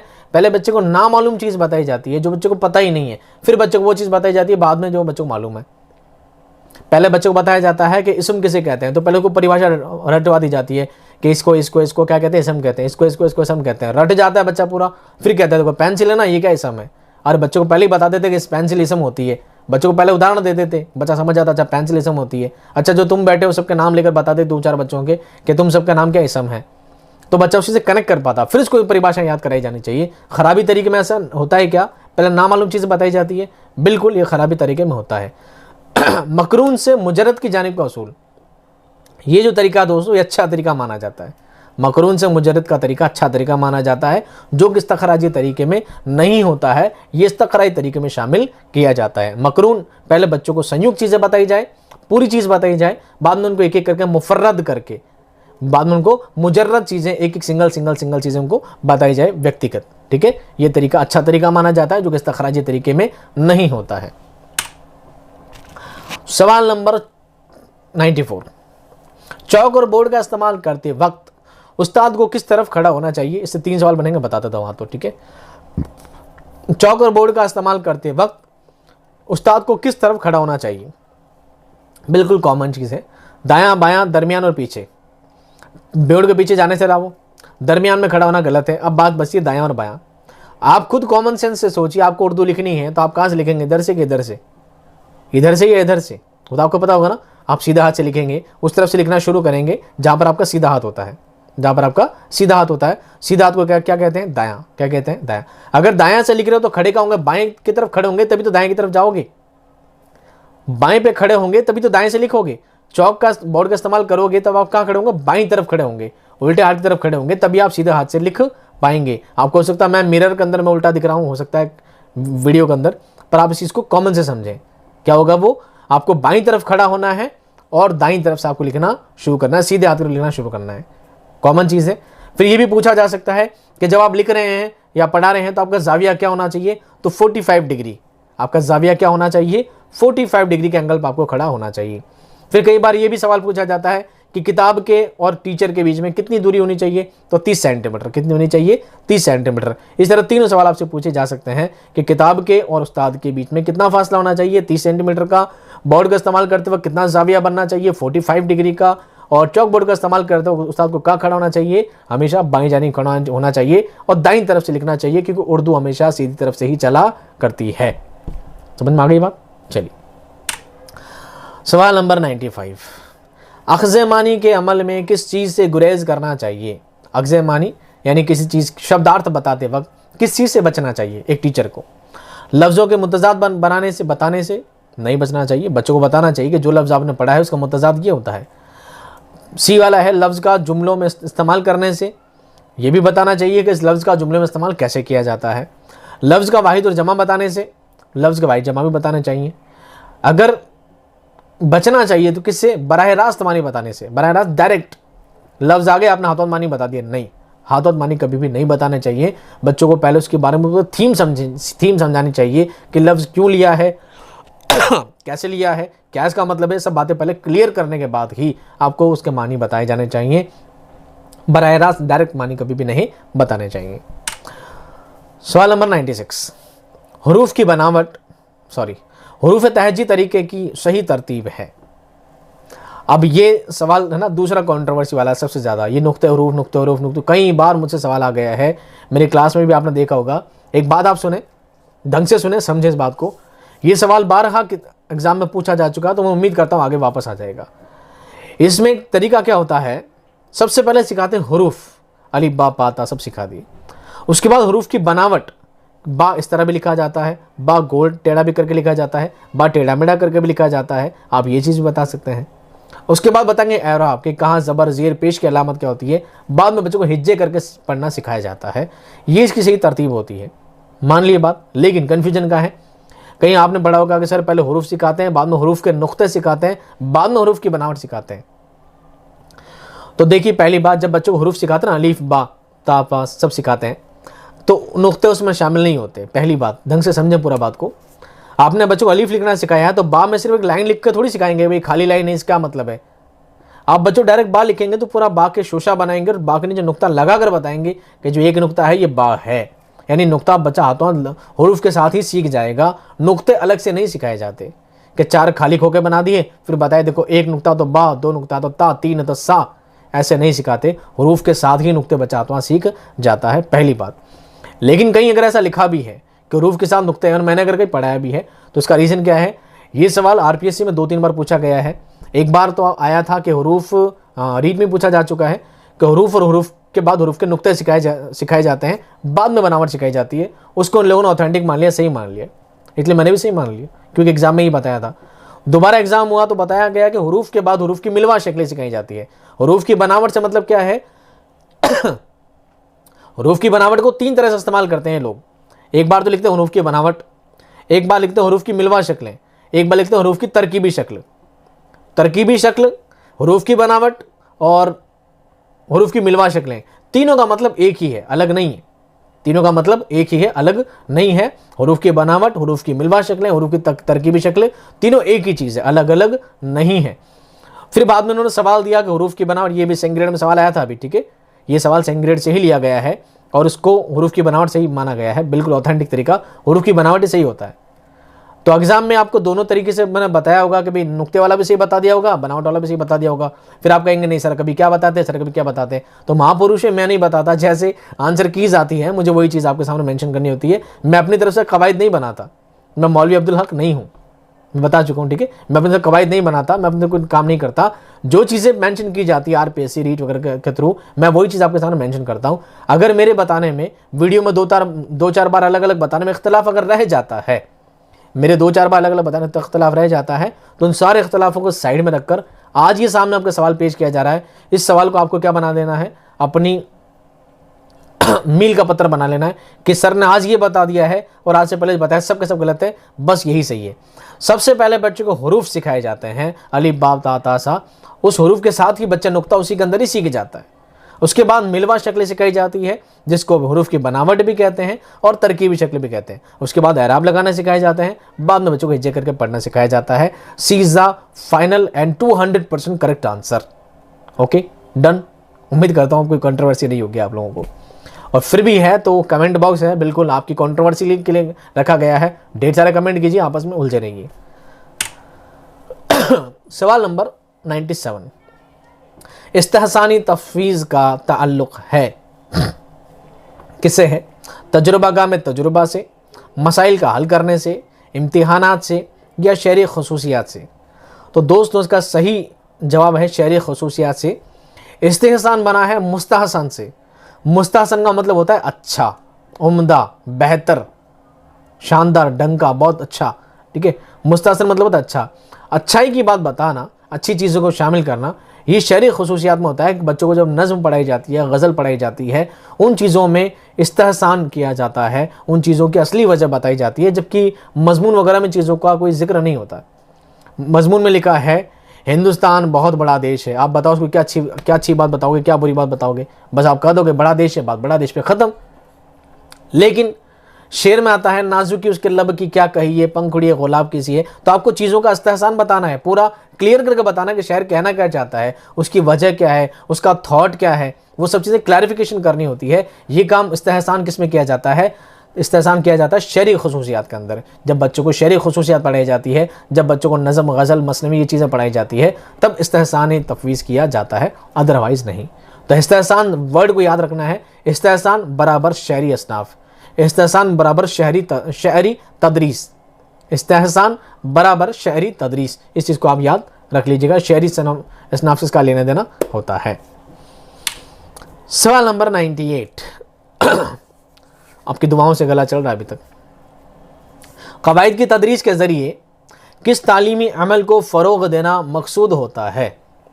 कवायद की तदरीस के ज़रिए, कवायद पढ़ाने के लिए किस तालीमी अमल को फ़रोग़ देना मकसूद होता है? बच्चों को कौन सा तालीमी अमल देना होता है, इसलिए कवायद पढ़ाई जाती है, ग्रामर पढ़ाई जाती है। क्या चीज़ होती है?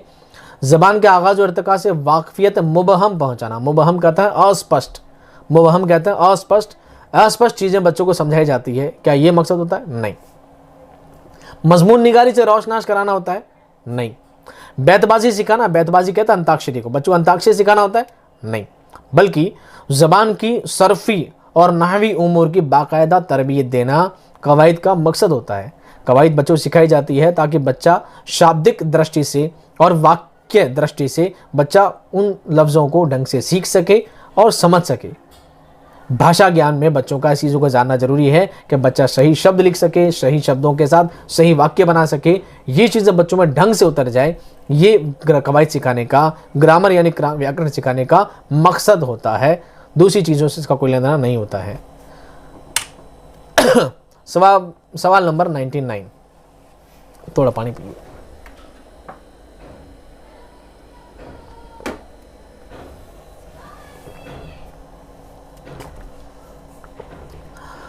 मुझे पता है आप लोग तो बिल्कुल वेपर्स का पैकेट लेके बैठे होंगे, कुछ पॉपकॉर्न लेके बैठे होंगे, फिल्म चालू है, अपन को सुनना ही तो है, यहाँ पे किसी गले की बैंड बज रही हो भली। सवाल नंबर 99, असबाक की तदरीस में इतलाक का मानी का क्या मतलब है? इतलाक का क्या मतलब है? असबाक की तदरीस में इतलाक का क्या लेना देना होता है? सबक की वजाहत करना, सबक को पेश करना, सबक का इयादा करना, या नई मालूमात का मौजू इस्तेमाल। इतलाक का मतलब होता है दोस्तों एप्लीकेशन। किसी चीज़ को आपने सीखा है, किसी चीज़ को आपने जाना है, अब उस चीज़ को कैसे इस्तेमाल करना है, उस चीज़ का कहाँ इस्तेमाल करना है, किस तरह इस्तेमाल करना है, ये चीज़ कहलाती है इतलाक। क्या कहलाती है? इतलाक। जॉन हर्बर्ट ने 5 उसूल बताए उसको। क्या बताए? 5 उसूल बताए। मैं आपको क्लास के बाद बता देता हूँ। चलो पहले सुनिए लोग, कहीं उसूल हैं तो इसके देखिए।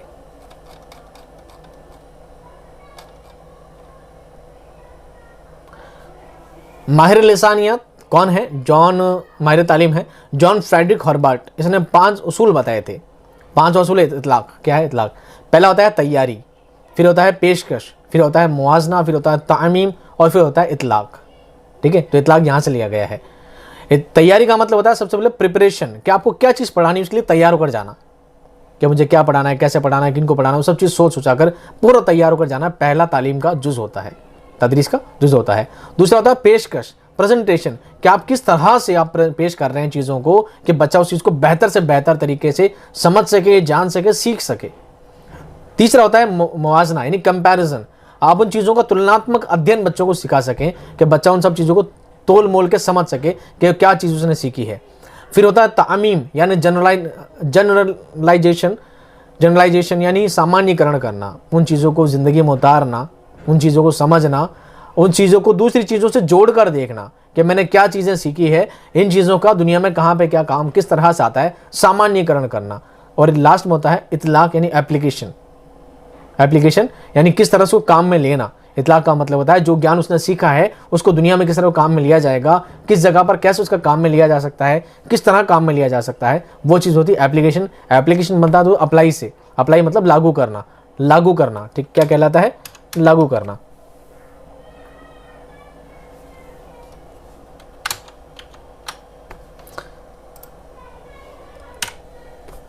अगला सवाल है दोस्तों आपका, लिखना सिखाने का वो तरीका जिसमें ख़त मुस्तकीम और ख़त मुनहनी खींचने की मश्क कराई जाती है।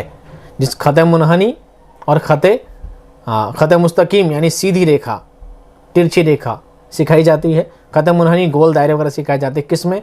वो होता है दोस्तों पिस्टालॉजी तरीका, जिसको पैस्टालॉजी तरीका भी कहा जाता है। क्या कहा जाता है? पैस्टालॉजी तरीका भी कहा जाता है। किस में सिखाया जाता है? पैस्टालॉजी तरीका में सारी चीज़ें सिखाई जाती है। तो दोस्तों उम्मीद करता हूँ 100 सवाल बहुत हैं, ऑलमोस्ट 2 घंटे हो गए आपको मेरी बकवास सुनते हुए। ठीक है, पक गए होंगे बहुत ज़्यादा। 100 सवाल आपके लिए बहुत है। उम्मीद करता हूँ काफ़ी कंट्रोवर्सी वाले सवाल आपके लिए मैंने इसमें छांट कर लगाए हैं, तो आपको समझ भी आ गए होंगे। ऐसा कोई सवाल नहीं रहा होगा जिसमें आपको कंट्रोवर्सी रही होगी, कोई जवाब में आपको परेशानी रही होगी, कोई दुश्वारी रही होगी। रही है तो प्लीज़ आप एक बार कमेंट में डाल दीजिएगा। सर इस सवाल में मुझे कुछ समझ में नहीं आया है, मैं कोशिश करूँगा कि आपको कमेंट में उसका जवाब दे सकूँ, मैं कोशिश करूँगा। ठीक है, पीछे, क्योंकि आजकल आपको पता है लगभग इससे पहले जो भी वीडियोस में आए हैं लगभग 15-20 दिन से 1 महीने से जो वीडियो आ रहे हैं, तो ज़्यादातर मैं किसी पे कमेंट का रिप्लाई नहीं कर रहा हूँ। वैसे हमेशा मैं कमेंट का तैयार रहता था, मतलब समझ लीजिए मैं किसी ऐसी तकलीफ़ का सामना कर रहा हूँ कि मैं नहीं कर पा रहा हूँ। ठीक है, कुछ प्रॉब्लम्स के ज़रिए। तो आप प्लीज़ मुझे व्हाट्सअप मत कीजिएगा, और कोशिश कीजिएगा कि आप उन चीज़ों को कमेंट में लिख दीजिएगा जिन सवालों से आपको प्रॉब्लम होती है। रहा PDF का मसला, तो इंशाल्लाह उसके बारे में सोचेंगे कि क्या करना है PDF के बारे में। और आज की क्लास को ख़त्म करने से पहले एक गज़ल मैंने अपने लिए ली थी, तो एक गज़ल मैं आपके लिए भी ले लेता हूँ। ठीक है, इस गज़ल की अख्ताम से इस क्लास का अंजाम करते हैं। गज़ल कुछ इस तरह की है, मैंने नहीं लिखी है। ठीक है, मेरा टोन नहीं है। मेरी गज़लें अगर आपको सुननी है तो आपको चैनल पे प्लेलिस्ट का ऑप्शन है, प्लेलिस्ट। उस प्लेलिस्ट के अंदर एक प्लेलिस्ट का नाम है शॉर्ट्स। क्या है? शॉर्ट्स। उस शॉर्ट्स में जो गज़लें हैं ना वो मेरी लिखी हुई हैं और मेरी आवाज़ मैंने पढ़ी है, तो आप चाहें तो उन गज़लों को सुन सकते हैं। मेरा टोन थोड़ा वैसा है, दर्द व गम वाला। ठीक है, यासियात का इमाम किसको कहा जाता है, तो मेरा टोन थोड़ा वैसा है। ये मेरी गज़लें नहीं, पर सुन लीजिए क्या है। बात कम कीजिए, जहानत को छुपाए रखिए, अजनबी शहर है ये, दोस्त बनाए रखिए। सुनना आ रही है ना? आपके लिए है, मेरे लिए नहीं है। बात कम कीजिए, जहानत को छुपाए रखिए, अजनबी शहर है ये, दोस्त बनाए रखिए।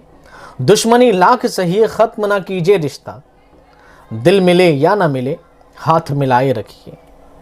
ये तो चेहरे की शबाहत हुई तकदीर नहीं, इस पे कुछ रंग अभी और चढ़ाए रखिए।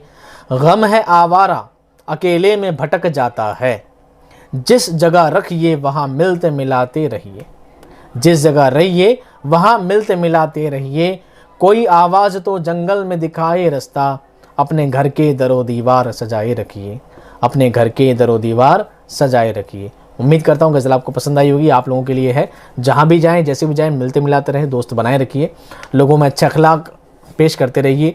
यही आपकी ज़िंदगी का आयन मकसद होना चाहिए। पढ़ना लिखना करना ये सब काम तो चलते रहते ज़िंदगी में, लेकिन आपके अच्छे अखलाक से, आपकी अच्छी तरबियत से आपकी पहचान होती है। आपके माँ बाप की परवरिश ही आपको लोगों में पेश करेगी, आपको लोगों में एक अच्छा इंसान बनाएगी।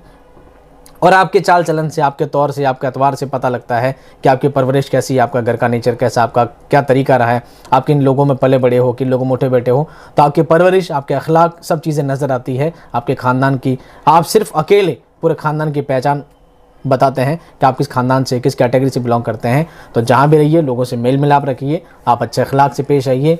और मिलने मिलाने का सिलसिला चल रहा है तो पता नहीं आप लोग मुझसे मिल पाएंगे नहीं, पर देखिए इंतज़ार करिएगा। जयपुर में अगर आप लोगों से मुलाकात हो जाए तो शायद हो जाए आपकी किस्मत और मेरी किस्मत, मैं जिन लोगों से मिल पाऊँ। ठीक है, तो आप लोगों की इस क्लास को ख़त्म करने से पहले आखिरी एक दो बात और। उम्मीद करता हूँ कि उर्दू से रिगार्डिंग रीड की सारी क्लासेस मैं आपको प्रोवाइड कर चुका हूँ, रीड के नोट्स मैं आपको प्रोवाइड कर चुका हूँ, 10 मॉडल टेस्ट पेपर मैं प्रोवाइड कर चुका हूँ, एक मैराथन सीरीज़ प्रोवाइड कर चुका हूँ। ऑलमोस्ट मैराथन में 100 सवाल, 10 पेपर में 70 करके 700 सवाल, 800 सवाल मैं आपको प्रोवाइड कर चुका हूँ। उम्मीद करता हूँ आपके लिए बहुत ज़्यादा कारआमद साबित होंगे। अगर आप लोगों को ये क्लासेस देखने के बाद, पेपर हल करने के बाद अगर आपका पेपर अच्छा चला जाता है तो मेरी आपसे गुजारिश है कि मुझे आपसे चाहिए तो कुछ नहीं, शुरू की तरह हमेशा कहता हूँ कि मुझे धन दौलत पैसे की ना तो कोई लालच है ना हिट्स है। लोग कह देते हैं अलग बात है, लेकिन आप लोगों को उन चीज़ों की ज़रूरत नहीं है। मेरा मकसद हमेशा से आप लोगों की दुआएं बटोरना है, तो कोशिश करिएगा कि मेरे हक़ में आप दुआएं कर सकें अगर आपका पेपर अच्छा चला जाता है तो। और अगर बुरा चला जाता है तो कोशिएगा मत। मैंने अपनी तरफ पूरी कोशिश की है, मैंने कितनी मेहनत की है आप लोगों के लिए सब कंटेंट प्रोवाइड करने की, सिर्फ मैं ही जानता हूँ, आप नहीं। और उम्मीद करता हूँ कि आपको सारे पेपर, सारी क्लासेस, मेरा काम आपको पसंद आएगा। तो दुआओं की गुजारिश है हमेशा की तरह। अल्लाह ताला से दुआ है कि जो इस नौकरी का, जो इस जॉब का हकदार है, अल्लाह ताला उसको उसका सिला दे। जो सच में मेहनत करता है, अल्लाह ताला उसकी मेहनत का उसको सिला दे। ऐसी आप तमाम के लिए दुआएं हैं, बहुत सारी, ढेर सारी। और एग्ज़ाम में अब ऑलमोस्ट आप शायद आपके 7 से 8 दिन रह गए हैं।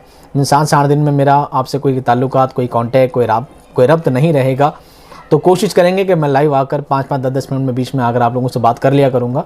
आपके जो भी कमेंट्स हैं, जो भी शिकायतें हैं, जो भी जानने की चीज़ हैं, जो क्यूरीज़ हैं, आप उस कमेंट बॉक्स में लिखते रहा करिए। मैं कमेंट पढ़ता ज़रूर हूँ, अलग बात है रिप्लाई नहीं देता, पर मैं कमेंट पढ़ता ज़रूर हूँ। आपकी बातों को मैं लाइव क्लास में आकर ज़रूर बताऊँगा। ठीक है, मिलता हूँ आपकी जॉब लगने के बाद, आपके साथ एक इंटरव्यू में, आपके साथ मेरे स्टूडियो में। तब तक खुश रहिए, आबाद रहिए और लोगों को भी आबाद रखने की कोशिश कीजिए। अपने बर्ताव में, अपने अखलाक में थोड़ी तब्दीली लाइए। तब तक खुदा हाफ़िज़।